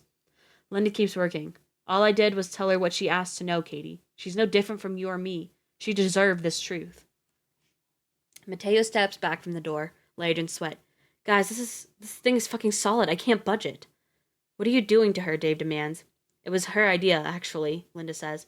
Sort of genius, in fact. She's a bright lady. Did you know she worked here? In a room like this one, for nearly 30 years. She ran this machine. She knows her stuff. Katie's face falls. She's going to kill her. Is she right? Dave asks. Linda, is she? No one's killing anyone, Linda says. Guys, listen. Ruth knows what's going on. She asked. I told her. She knows that. Linda breaks off, listening, then touches the microphone again. Linda would like to speak to you. Let us in, Mateo orders. Well, I think that's probably a bad idea. But Linda flips a switch and says, Okay, Ruth, you're on. Katie, Ruth says. An echo warps her voice. Honey, I can't hear what you're saying out there. Just that you're shouting. Sort of like the grown-ups on those old peanut specials. Wah, wah, wah, wah. Listen, dear. If you hear me, I don't want you to be upset. Don't be upset on my behalf. Ruth, she's going to kill you, Katie moans, hiding her face. Ruth, Katie says I'm going to kill you, Linda translates. Oh, honey, listen, please. Ruth's voice is calm, almost motherly. I know what happened last night. I know it means my Lily is gone, just like my Jean. And even if I got to go home tomorrow, there'd be nobody there for me. It would never be okay, because I could never go to sleep again. And I'm just too old for that. So I asked Linda to do some... She pauses, yawning deeply. Linda, I think you should take over now, dear. Katie slams her fist against the glass hard enough that it bows, but it doesn't break. You're a monster! Katie, she's dying, Linda says. You really can't comprehend the pain she's been in. She asked me to help her sleep, And then she told me about this machine and how to run it. She wants us to learn something if we can. Fuck you, Katie yells, tears spilling down her face. She took the codeine 10 minutes ago, Linda says. It's more than her usual dose. Do you want to say anything to her before she falls asleep? Chapter 7, Part 11. The spotlight goes out, and Davy is left in perfect darkness. Hello, he calls. His words disappear into the void. There's no echo, no resonance. It's as if he's been consumed by a black hole. Slowly, a red glow rises in the dark. Dave walks towards it, each step taking him closer to a strange object. The sleep chamber. The red light pulses within the closed pod, and if the machine itself is breathing, as if the machine itself is breathing. Davy presses his hand against the glass encasement and peers inside. Resting face down is a boy, just Davy's size, wearing an identical Superman costume. Hello? Davy asks, tapping the glass. The red light cycles rapidly as the sleeping boy stirs. His brown hair falls over his eyes as he pushes himself upright. He brushes it back with a small hand and the red light goes out. Davy presses his face to the glass, straining to see inside. Hello? He asks again. I'm here. The light snaps on, bright as a star, revealing the grotesque, twisted face of an elephant boy. Davy screams and staggers backward, but the elephant boy punches through the glass shield and grips Davy's ankle with a horrific strength. He yanks Davy's body against the glass shield, pinning him there. Davy watches in terror as the elephant begins to grow, splitting first the seams of the blue costume to reveal a collared shirt and tie beneath, then causing the glass dome to splinter. In the observation room, Tracy jolts to her feet as Davy jerks about inside the sleep pod. She turns to Castaneda. You have to wake him up. When the doctor doesn't respond, he looks strangely confused. Tracy shoves past him and throws open the door to the sleep room. Wait! Cries Cassandra, who grabs Tracy's wrist. No, you can't. Let the doctor... Dr. Castaneda rises slowly, loosening the knot in his tie. With a somber nod at Tracy, he enters the sleep room and raises the glass dome. Davy kicks about, electrodes popping free like restraints. Castaneda places a firm hand on Davy's chest. Davy, listen to me. Davy, it's time now to wake up. It's just a dream. You have the power to end it. Inside the dream, Davy falls to the floor as the canopy breaks. The elephant crouches over him, its heavy gray hand pinning him to the floor. Let me go, Davy cries. Open your eyes, Davy. I'm right here. Come back to me now. The elephant roars with laughter, leaning close to Davy's wide eyes. Davy can smell the monster's aftershave, can feel its tie dangling. He wraps his hand around the tie and pulls as sharply as he can. The elephant chokes with surprise. Davy, no, Cassie, can you... Davy, let go! The elephant struggles mightily, and as it twists, Davy spies the fountain pen clipped to its breast pocket. He seizes the pen, flicks the cap away with his thumb. Jesus, kid. As the elephant cranes its neck, trying to release the knot, Davy thrusts the pen upward, plunging it deeply into the elephant's vulnerable gray throat. Chapter 7, Part 12. My theory is that the elephants are symbolic to the rich, powerful people in the world, and the whales are Epstein. No, this is actually a very Lovecraftian story. But I mean, I guess there could be symbolism, but you'll have to hear the rest of the story. Oh, thank you for the raid, Dominic. Welcome in. We're currently doing Tales with Time. I am reading The Edge of Sleep. We are midway through the book, but if you would like to stick around just to get cozy and fall asleep to me reading, that's perfectly okay. Or if you have to raid and run, that is also perfectly okay. Thank you again for the raid. Let me give you that shout out. Let me type that in real quick while I'm at a little breaking point. Oh, thank you. Thank you for whoever gave that shout out. Don't worry, I don't understand what's happening either. It's a very Lovecraftian story. It is also a show.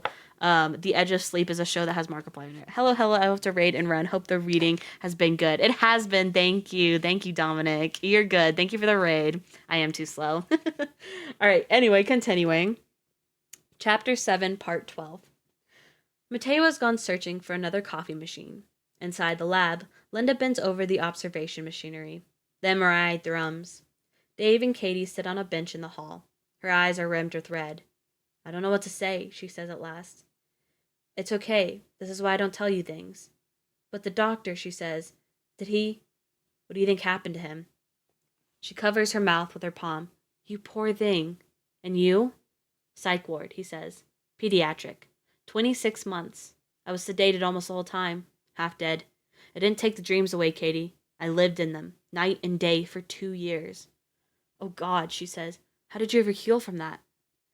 There's something else, he says, but before he can tell Katie what it is, Linda appears at the window. She taps on the glass, waving them over. Katie stays on the bench as Dave approaches the window. It's over, Linda says. I want to open the door, but is she... Dave looks back at Katie.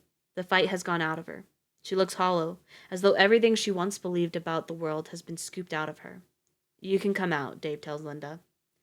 Linda opens the door just as Mateo returns, gingerly carrying 3 cups of machined coffee. He distributes 2 to Linda and Dave, then offers the third to Katie, who shakes her head dazed. Mateo takes a gulp of the coffee himself. Nobody's killing each other, he says, looking around the group. That's an improvement. I think I'm going to be sick, Katie says, lurching to her feet. With a sour look at Linda, she turns away and disappears into a restroom. I should go check on her, Dave says. But Linda puts a hand on his shoulder. No, she says. Let her go. I think I found something. Uh-oh, Mateo says. Right, before she passed, her alpha and beta waves spiked, like steeply. That's the precise moment her heart stopped. And that isn't normal? Dave asks. Normal is hard to quantify under these conditions, Linda says, but Ruth fell asleep, as she expected. The machine recorded her brain activity. It was consistent with the dreaming state, and then she just what? Well, the wave spiked, and then went flat. I don't have a neutronomy degree, Mateo says. Neurology, Dave corrects. So we were right. She died in her sleep. Well, yes, but... Linda closes her eyes. I can't believe I'm saying this. Her eyes snap open again, her brow pinched. It's more than that. She died in a dream. Mateo snorts, then slaps himself. Sorry, involuntary. I thought you said she died in her dreams. What kind of dreams? Dave asks. Bad one, I'm guessing. Linda looks at them both. I don't think Katie should know that. Hold the fucking phone, Mateo protests. This doesn't make sense. You're saying it's not a sleep virus? That wasn't crazy enough. Now it's a dream assassination? The fuck kind of crazy is... Enough, Dave says. His voice has gone scratchy from lack of sleep.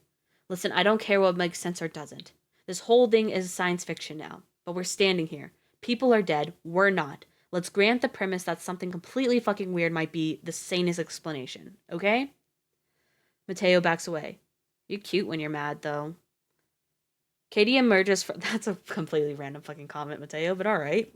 Katie emerges from the bathroom, wiping her mouth on her sleeve. Are you okay? Dave asks. Katie just shakes her head, then slumps onto the bench again. Dave turns back to Linda.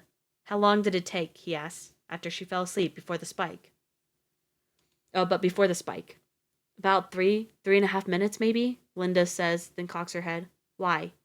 3 minutes, then. That's our point of no return. Point of no return? Mateo echoes. We know more now, Dave says. More than we knew yesterday. More than we knew even a few hours ago. But we don't know enough. What more do we need to know? Mateo demands. Stay awake or die? Let him talk, Linda says. You know about science, Dave says to Linda. You know, testing a hypothesis is how you gather evidence. If our hypothesis is that our dreams are responsible... Linda's eyes widen as she sees where he's going with this. Then here's my pitch. I'm going to sleep and you're all going to wake me up right before the 3 minutes. The hell you fucking are, Mateo exclaims. Katie even snaps out of her daze. I'm with him, she says. Dave, no. But Linda looks thoughtful. I'm not saying yes, she begins. But you're right. We need more data. You bitch, Katie seethes. What makes you think you can come back from this? Mateo asks. Dave gathers a deep breath, then takes a step backward. Katie, I was trying to warn you about this before, he says. Remember that night when you left? To the others, he says, I was sleepwalking, or something like that. She saw me cutting myself. He unbuttons his work shirt and drags it to the floor. There's a curious rectangular lump beneath his undershirt. He raises the white shirt to his belly, then says, I'm sorry, and lifts the shirt over his head. Beneath it is a layer of gauze taped to his skin. He peels the tape away, holding the gauze where it is. The reason I'm going to do this, Dave says, is because I think I might know more about this than any of you. He removes the gauze, revealing the wound he carved there. There's still a bit of scabbing, but most of the broken tissue has begun to form an uneven scar. A scar in the shape of a triangle. Hey. All right. That was the end of chapter 7. Now we're into chapter 8. More dispatches from Earth. Any comments? You will comments, theories, whatever. I know a lawyer said a theory. But I've been watching this show kind of as I've been reading it. So with each like chapter I read, I go and watch like the episode or that part of the TV series, and the TV show kind of gives away I think a little bit more of what's happening. Like it's more like you could see more visually in the detail. There's like not more details than the book obviously because the book has a lot more like detail and dialogue that's not in the show, but like I think I kind of know what's happening, especially like the trippy parts where it's like switching between current Dave and then child Dave and like explain. So basically this whole chapter, if you didn't quite get it, the younger Davey, was brought to like a sleep place to study his sleep and his dreams. He met with a doctor. They put him in a sleep container to study his dreams, but then he started freaking out. The doctor tried to pull him out, and then Davey, like, in his sleepwalking mindset, saw the elephant or saw the doctor as the elephant and killed the doctor. Basically, is what that was. If you didn't know, which I feel like it's a lot more clearly explained in the show, which I'm kind of glad that I've like because the way the episodes are, it isn't like chapter by chapter. They like lump things together. So I did like the last episode I watched did get like a bit of like the next chapter, like this chapter and the next one I think in it. But no, I think I kind of know what's happening, but I won't put my theories out there just in case I'm right. Anyway, chapter 8, part 1, more dispatches from Earth. June's whole life was shaped by a profile she read of a big-time actor in GQ once. The interviewer had written 1,000 words already about the actor's eyebrow care and petite yet mannered gait. Whatever that meant, asked the actor how they sustain themselves in a world of such demand. You have 6, count them 6, movies in production currently, with 4 due out in the coming year, and the other 2 hot on their heels. 2 of them are part of the enormously successful Silk and Spy franchise, shot back-to-back in Prague and Berlin. I imagine you know better than most what burnout means. How in the world are you still sitting upright, managing a scintillating conversation with yet another journalist? Why aren't you in the tropics, sleeping on a beach? Li Jong. Listen, you aren't wrong, okay? I'm tired. I'm very tired. But I remind myself every day I'm only 33. I've worked my whole life to be right here, right now. I have to make the most of it, you know? But I'll tell you my secret, because I have a secret. You won't tell anyone? I promise not to tell anyone except for the very few people who will read this. Jong. Right, yes, very funny. Well, my secret is 2 for them, 1 for me. That's all. That's all there is. 2 for them, 1 for me. You're referring to the practice of doing the popular movies, Jong.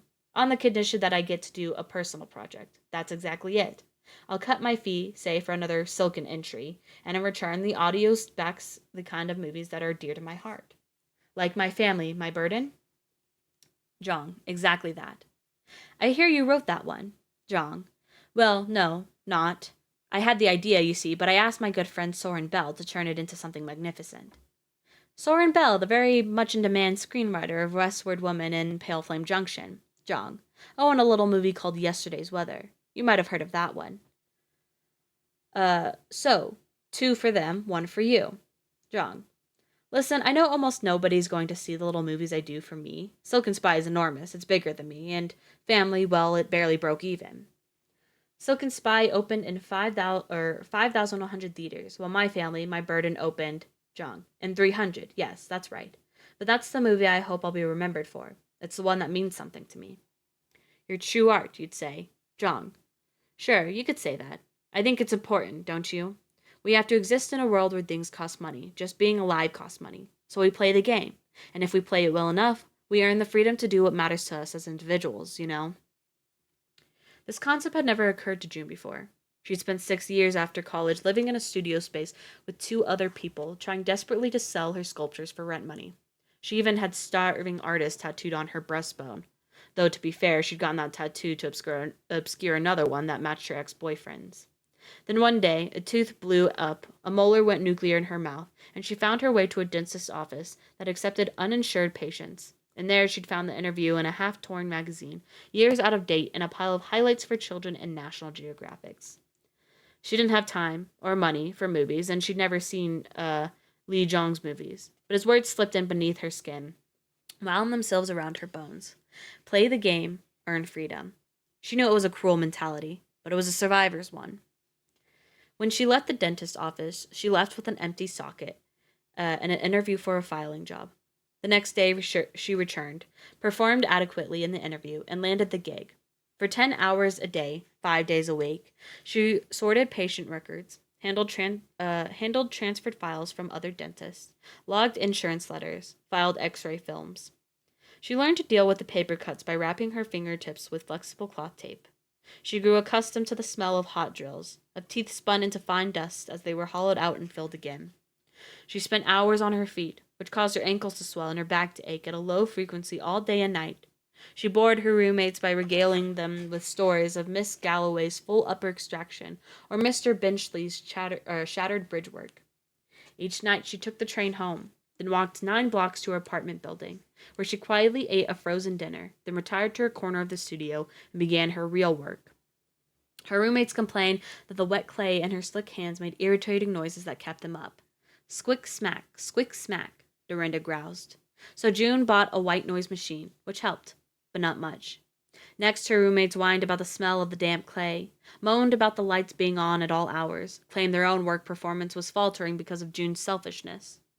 She moved her workspace into the closet and worked in that suffocatingly small space for a week before she decided it was a bridge too far.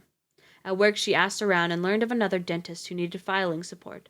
So June spent 10 hours at the first office, then took a train to the other one and did late-night filing for 4 more hours. 2 for them, she thought, 1 for me. June earned enough to move out of the studio apartment and found another apartment that needed a roomie. This one was perfect, and that the other woman who lived there worked nights. June could almost pretend the apartment was hers alone. Finally, room to work, nobody to disturb. Except 14-hour days, plus the hours spent on the train and walking dangerous streets in the wee hours, took a toll. June began nodding off over her modeling table, occasionally waking up with clay dried to her cheeks. Thankfully, she had weekends free. Most dentists weren't open then. She looked forward all week to Saturday. She woke up early, tiptoeing around her sleeping roommate, and took her work onto the fire escape, where she could work in the fresh air. She sat down on an overturned bucket, slapped clay onto the wheel, and leaned back against the building behind her. 2 for them, 1 for me, she thought, and as the sun broke through the buildings to touch her face, she closed her eyes and with a pleased smile, fell asleep. Oh, fuck. You know what this is? I'm the More Dispatches from Earth. It's just like these chapters are literally just people who die, like all around the world.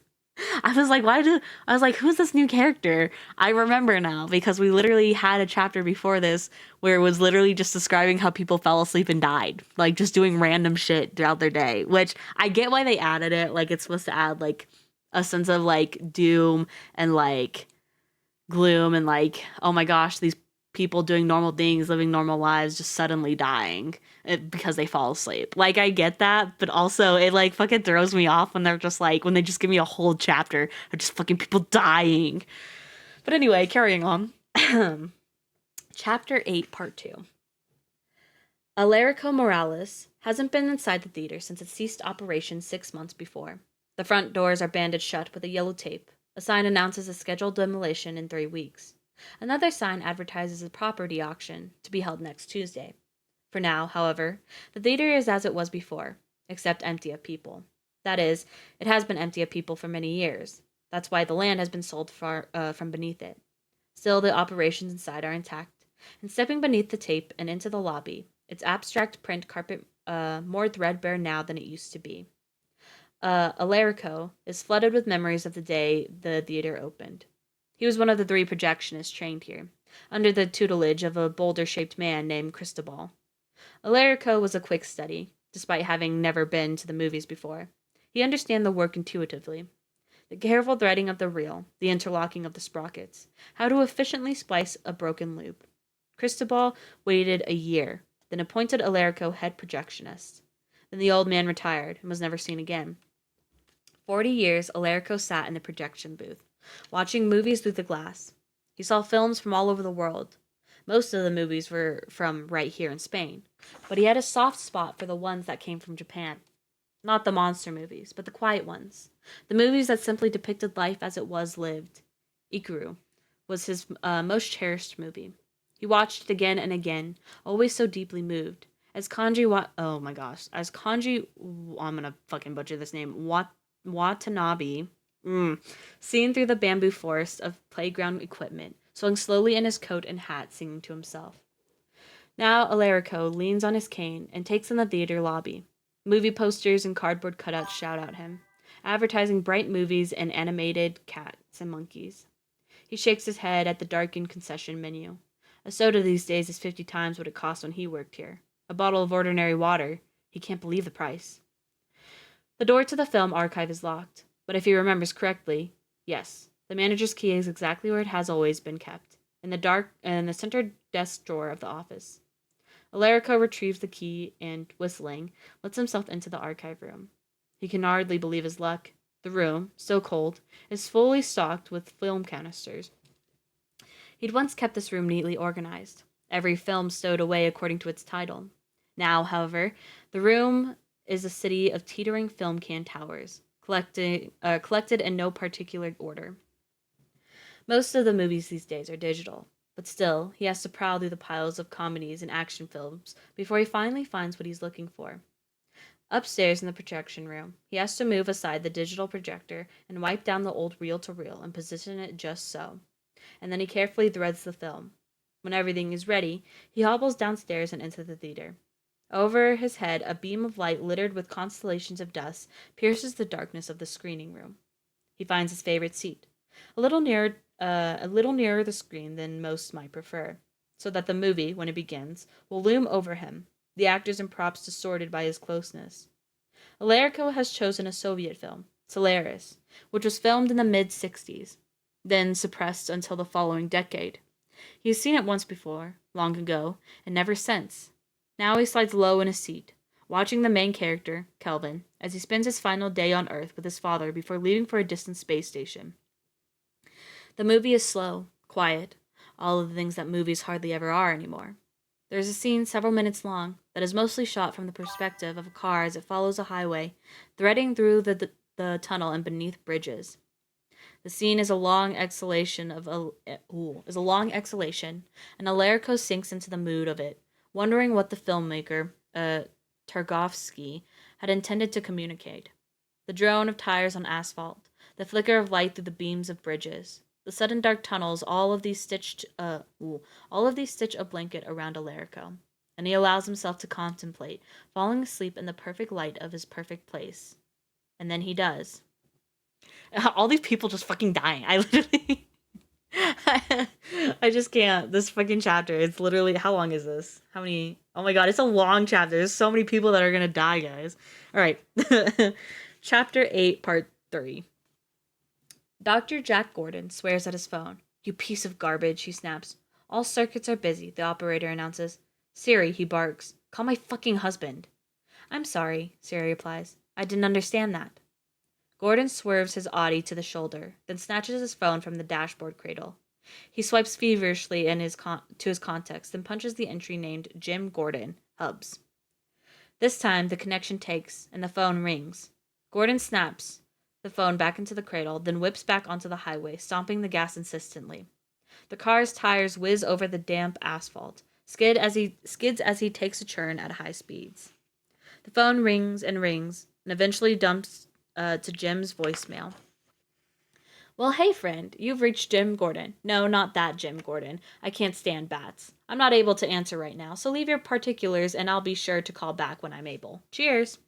"Jim," Gordon yells at the beep. "Honey, it's me. I'm coming home. I need you to call me right now, okay? Right now." The call disconnects, and Gordon comes to a sharp stop at a red light. He looks left, then right, sees the streets are empty. This Jim guy is lame. I'm pretty sure he's dead, so... the call disconnects and Gordon comes to a sharp stop at a red light. He looks left, then right, sees the streets are empty, and guns it through the intersection. The nearer he gets to home, the more he notices the absence of traffic. It's uncanny, he thinks, how dead things seem. He remembers Linda arguing that they were living through a mass casualty incident.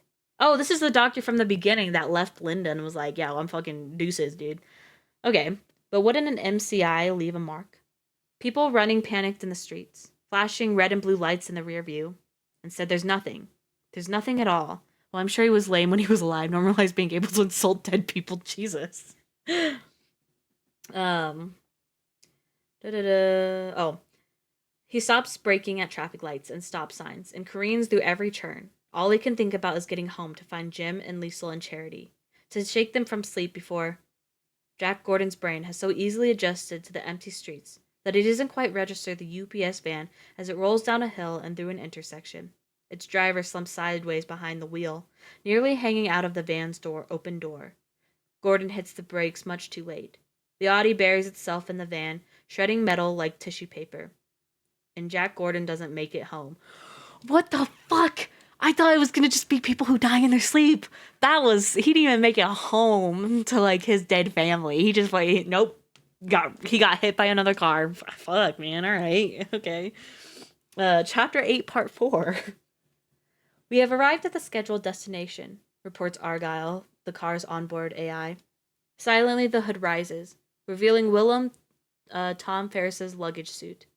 3 bricks pieces, a rolling bag with a gold-plated casters, a classic suitcase with gold block clasp, and a garment bag with a polished gold hanger attachment. The 3 of them made from Tuscan leather and branded with Wilhelm's initials, WTF, inscribed in the same typeface that Angelo Amalfitano uses in their Instagram reels. Such a good way to go. I don't think so. The car is one of the first 7 that rolled off the Los Angeles showroom floor. Rumor has it one of the others went to former Governor Arnold Schwarzenegger, and another one of the Kardashians.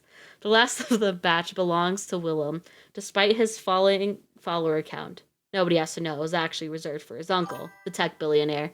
Shut up, Lemus. I knew you were gonna fucking say shit. And that Willem's only borrowing it for the month while his uncle is in Luxembourg. Argyle increases the dimming on the car's wraparound window glass, then adjusts the temperature, safely parked in a hotel valet loop. It switches the battery into sleep mode, reserving just enough juice for our interaction functions.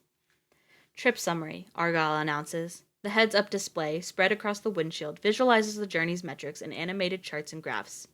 Total fuel consumption, 4.2 gallons. Number of charging station visits, 7. Willem's in New York for Influence, a 3-day summit for the world's most popular influencers and their adoring public. He petitioned for the keynote address, but didn't even get a reply from the organizers, who instead divided the keynote into 3 separate events, 1 per day of the summit, and assigned them to Snappy, the Insta trendsetter from New Zealand, Marcus, the 14-year-old Chicago kid who posts a new freestyle rap about Pikachu every day, and Charlie Crash, the acrobatic messenger bike boy from Amsterdam. Charlie Crash broke 3 ribs the week before the summit, trying to bike hop up a fire escape to deliver a package, and Wilhelm figured that was his aim. But his DMs never let up. Instead, Malachi, we're just gonna say Malachi, the Kenyan archer who specialized in wounding illegal poachers with her sport bow, got the call. While traveling, you received 2 emails, Argyle says. First message, it's getting at that point in the night where I'm gonna fucking mess up every word I'm saying. First message from Tob Honk, received yesterday at 9:14 p.m. Subject, get in on this, bro, yo. Message, will you is, what's up, fool? I be at Influence tomorrow. I got drink tokens from Fizzo. I've been trying to taste that Tequila Berg Pomelo made, yo. Oh my god, I fucking hate this. Come have shots. We'll hook up with some TikTok hoes. Jesus fucking Christ. Come here. We'll hook up with some TikTok hoes, bro. No, I'm just kidding. Argyle pauses, awaiting a response. When Wilhelm doesn't speak up, Argyle says, second message from registered owner. I like this writing. Yeah, I'm sure you do. Second message from registered owner Hodan Ferris. Received this morning at 6:24 a.m. Subject: 24 hours to return the car. Message: or I'm reporting it stolen. Uncle Holden. Argyle pauses. Terms and conditions require me to respond to this message, Willem. A series of tones sound from within the car's dashboard, and a moment later, a ringing phone can be heard. Argyle? Mr. Ferris? Argyle? Mr. Ferris, Argyle says. I've relayed your email to the present occupant, Willem Ferris. Is he there? Hoden asks. He is present. Willem, Hoden says. What were you thinking? That car is one of the 7 in the country. You can't joyride in it. Bring it home. When Willem doesn't respond, Holden says, Argyle, is he there or not? He is present. Tequila and TikTok hose sounds like my kind of afternoon. He is present. I know you can hear me, you little white-collar bastard. Jesus. Hoden says, turn your ass around and bring my car home. I will 1000% call the police if you don't do it now. He is present but not responsive, sir, Argyle says. Goddamn kid. Argyle, where are you at? Current location is Lowell, New York City. Fucking New York? Hoden exclaims. The fuck is... Never mind. Argyle, I want you to turn around and return home. One stop along the way. Of course, sir. What stop? Drop the little pissant in Salt Lake City with my uptight brother, Hoden says. I'll send you the address. Do you have enough power to get home? 12 gallons reserve fuel and 3 fuel charge backup batteries, Argyle says. Enough power to get home and back and home again easily. If you pass a rehab center or a juvenile detention center on the way, feel free to drop a little twerp there. You hear me, Willem? Departing now, Argyle says. Thank you, sir. Oh my god, the doll. I keep saying doll instead of call. The call disconnects and Argyle adjusts the temperature, undims the glass and starts the engine.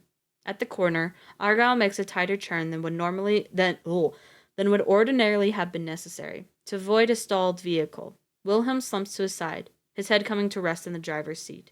He remains there for the rest of the journey, slowly decomposing. Ew, yikes, that sucks. How much do we have left? Okay. I think we'll read this last bit so we can finish up this chapter. Chapter 8, Part 5. The hotel has been in Barnes' family since 1887. His father's 1968 renovations are now in need of renovations themselves. But Barnes tells himself, and his guests, that the Ware is history incarnate, and an essential part of the hotel's charm and character. Truth is, though, he's going to have to give the old dear some real surgery in the coming season. It's well past time to tear out some sagging floors, to double pane the windows on the northern side. The western wing of the hotel, the oldest section of the property, still uses plumbing installed by Barnes' great-grandfather. Once, years before, the hotel was quite a draw. A stately old institution on a New Hampshire island. It was a prime destination for autumn leaf fireworks and a great place for private guests to hole up for a winter. Not that the hotel was officially open in winter. Crossing the ice was too much liability, but now and then a guest with some social currency might drop in by helicopter, might seclude themselves in the empty east wing until some undesirable fame blew over, or to write a book that demanded real quiet. In 2004, Barnes, desperate for funds after a rough year, had leased out the place to a meditation retreat, figuring that people practicing daily silence and yoga would be quite off-season guests. He spent most of the He spent most of the winter cleaning up after them, repairing the damage they'd done to the rooms. Nowadays, the hotel's popular among a dwindling set of retirees and nostalgia hunters, which is to say, it isn't nearly popular enough. This week, for example, is squarely in what used to be the hotel's busiest season, and there are only 3 guests on the entire property. 2 of them have gone to the mainland for an overnight hike. The third is a bird watcher, currently scouring the island for Leech's storm petrels or long-billed dowitchers. Barnes stows his telescoping ladder in the tool shed, then climbs onto one of the hotel's 2 four-wheelers. He taps the gas gauge. There's enough for a lap. His bones vibrate as the engine catches, and he eases into the throttle gently, remembering how the machine had bucked him off last spring, resulting in the second broken hip of his life. When he finished his rounds, he jots down what he's seen. The drooping gutter above room 312, the dislodged stones in the back lawn's well, the crate of empty bottles next to the rolling trash bin. The loose shingles he found in the grass means there's some roof work to schedule. The odd popping sound coming from the buried septic tank can't mean anything good. He adds all of these to his long list of to-dos, then heads for the front desk and dials each guest's room. The hikers, of course, don't answer. The bird watcher's back in his room and asks for some tea. Barn carries the tray slowly down the long hardwood hallway, his hips throbbing if he moves too briskly. At the guest's door, he shifts the weight of the tray to one arm, then knocks lightly. "Oh, thank you," says the bespectacled guest, who in Barnes' opinion is much too young to be a guest in this hotel. To be wearing tweed to carry around a wooden drawing kit, the young man cannot be more than 28. Barn imagines role-playing as someone much older. I do like my tea in the evenings. Hi, Sludge. Welcome in. You'll want to close the window soon, Barn suggests. There's a storm front coming in from the northeast. Should hit us in the next hour. Swallowing his distaste, he adds. Weather like that isn't good for old bones like ours, am I right? The bird watcher peers at Barn over his glasses. Old bones? Jesus Christ, Barn thinks. You really can't say anything to these little bastards. Sorry about that. Old bones like mine, I meant to say. He changes the subject adeptly. Did you find the bird you were looking for? Brown-necked nuthatch or long-billed dowitcher? The guest corrects. And no, not a sign of them. I'm beginning to think I've been misled. This old island's home to nothing but robins and chickadees. Perhaps it's the wrong season, Barnes suggests, but that's the wrong thing to say. The guest launches into a diatribe about seasonal bird behavior, and it takes Barnes another 5 minutes to dislodge himself. When he's back in the hall, limping toward the front desk, he shakes his head. Goddamn millennials, he mutters. He calls over to the mainland, where Bet, the ferry boat driver, assures him there's no one crossing tonight. Thanks, Bets, Barnes says. Listen, you come in for a drink next time you cross, huh? I've ordered some Four Roses. Should be in your mailbag tomorrow, I think. I'd appreciate someone to taste it with. Bet assures him she will. Pleased with himself, Barnes locks the front door. He clips a radio to his belt, then crosses the back lawn, following the stone path to the squat lighthouse on the jetty. He lets himself in, flips the breaker for the big light, then leans against the door and sighs. He loves this little place, cramped though it's always been. He shrugs out of his coat, tosses the walkie onto the frayed recliner, kicks out of his boots. He puts some milk on a burner, prepares some cocoa, then climbs the stairs to the catwalk. The lighthouse was an affection his great-grandfather built, believing it added to the charm of the hotel. The lake doesn't need a lighthouse. In Barnes' 70 years on the island, no one has ever run aground who didn't mean to. The structure makes for a nice caretaker's cottage, and he's occupied it for the last 30. He sits in the watcher's chair beside the lamp now, sipping his cocoa. When his lamp turns away from him, his eyes adjust to the horizon, where the approaching storm has tumbled over itself. The black clouds piling high like sea foam that's met the rocks. The faintest sparks of lightning echo inside the billows. Across the long lawn, he notices the lights go out in the birdwatcher's room. Beyond the hotel, he can see the scrawl of lights on the mainland. Bet will be home by now, he thinks, showering off the lake smell from running tourists around the water all day. Tomorrow will be a good day. He'll tidy up the cottage and they'll share a whiskey, and maybe fall asleep on the couch together watching the late night shows. After a little fooling around, maybe, if he's good. Oh, I see. He finishes his cocoa, then leans back in the chair and props his feet on the rail. In a few minutes, the first rains will sweep across the water and pepper the glass. He'll wait a bit, enjoy the storm before he heads downstairs to bed. At least that's his plan. Maybe it's a young man's plan. Barnes' eyes droop before the first raindrop appears. By the time the wind lashes water against the lighthouse windows, Barnes' chin has sagged into his chest. And that is the end of chapter 8, which means we are going to leave it here because we have reached our time. We have I think the next time we do this, I think I'll be able to finish it. I think we'll be able to, our next one, we'll be able to finish it, which will be Thursday. Is our next time we read this. But don't leave just yet. We are going to go raid someone. Also, I will be streaming tomorrow. It is God of War tomorrow. Yes, that's it. I was trying to remember what it was. It is God of War tomorrow. Give me just 1 minute. We're going to go raid Cheechin because Cheechin is still streaming. Usually he like in stream before me, but he's still streaming, so we're gonna go raid him. He's probably about to go raid someone else, but you know, that's fine. But anyway, yes, stream tomorrow, probably around the same time. If I can see you then, that's great. If not, I will catch you in the next one. Have a good night, day, whatever it may be for you travelers. Have a good sleep and bye-bye. I'm so sorry, lawyer. Come back Thursday. I'll be reading again. Bye-bye.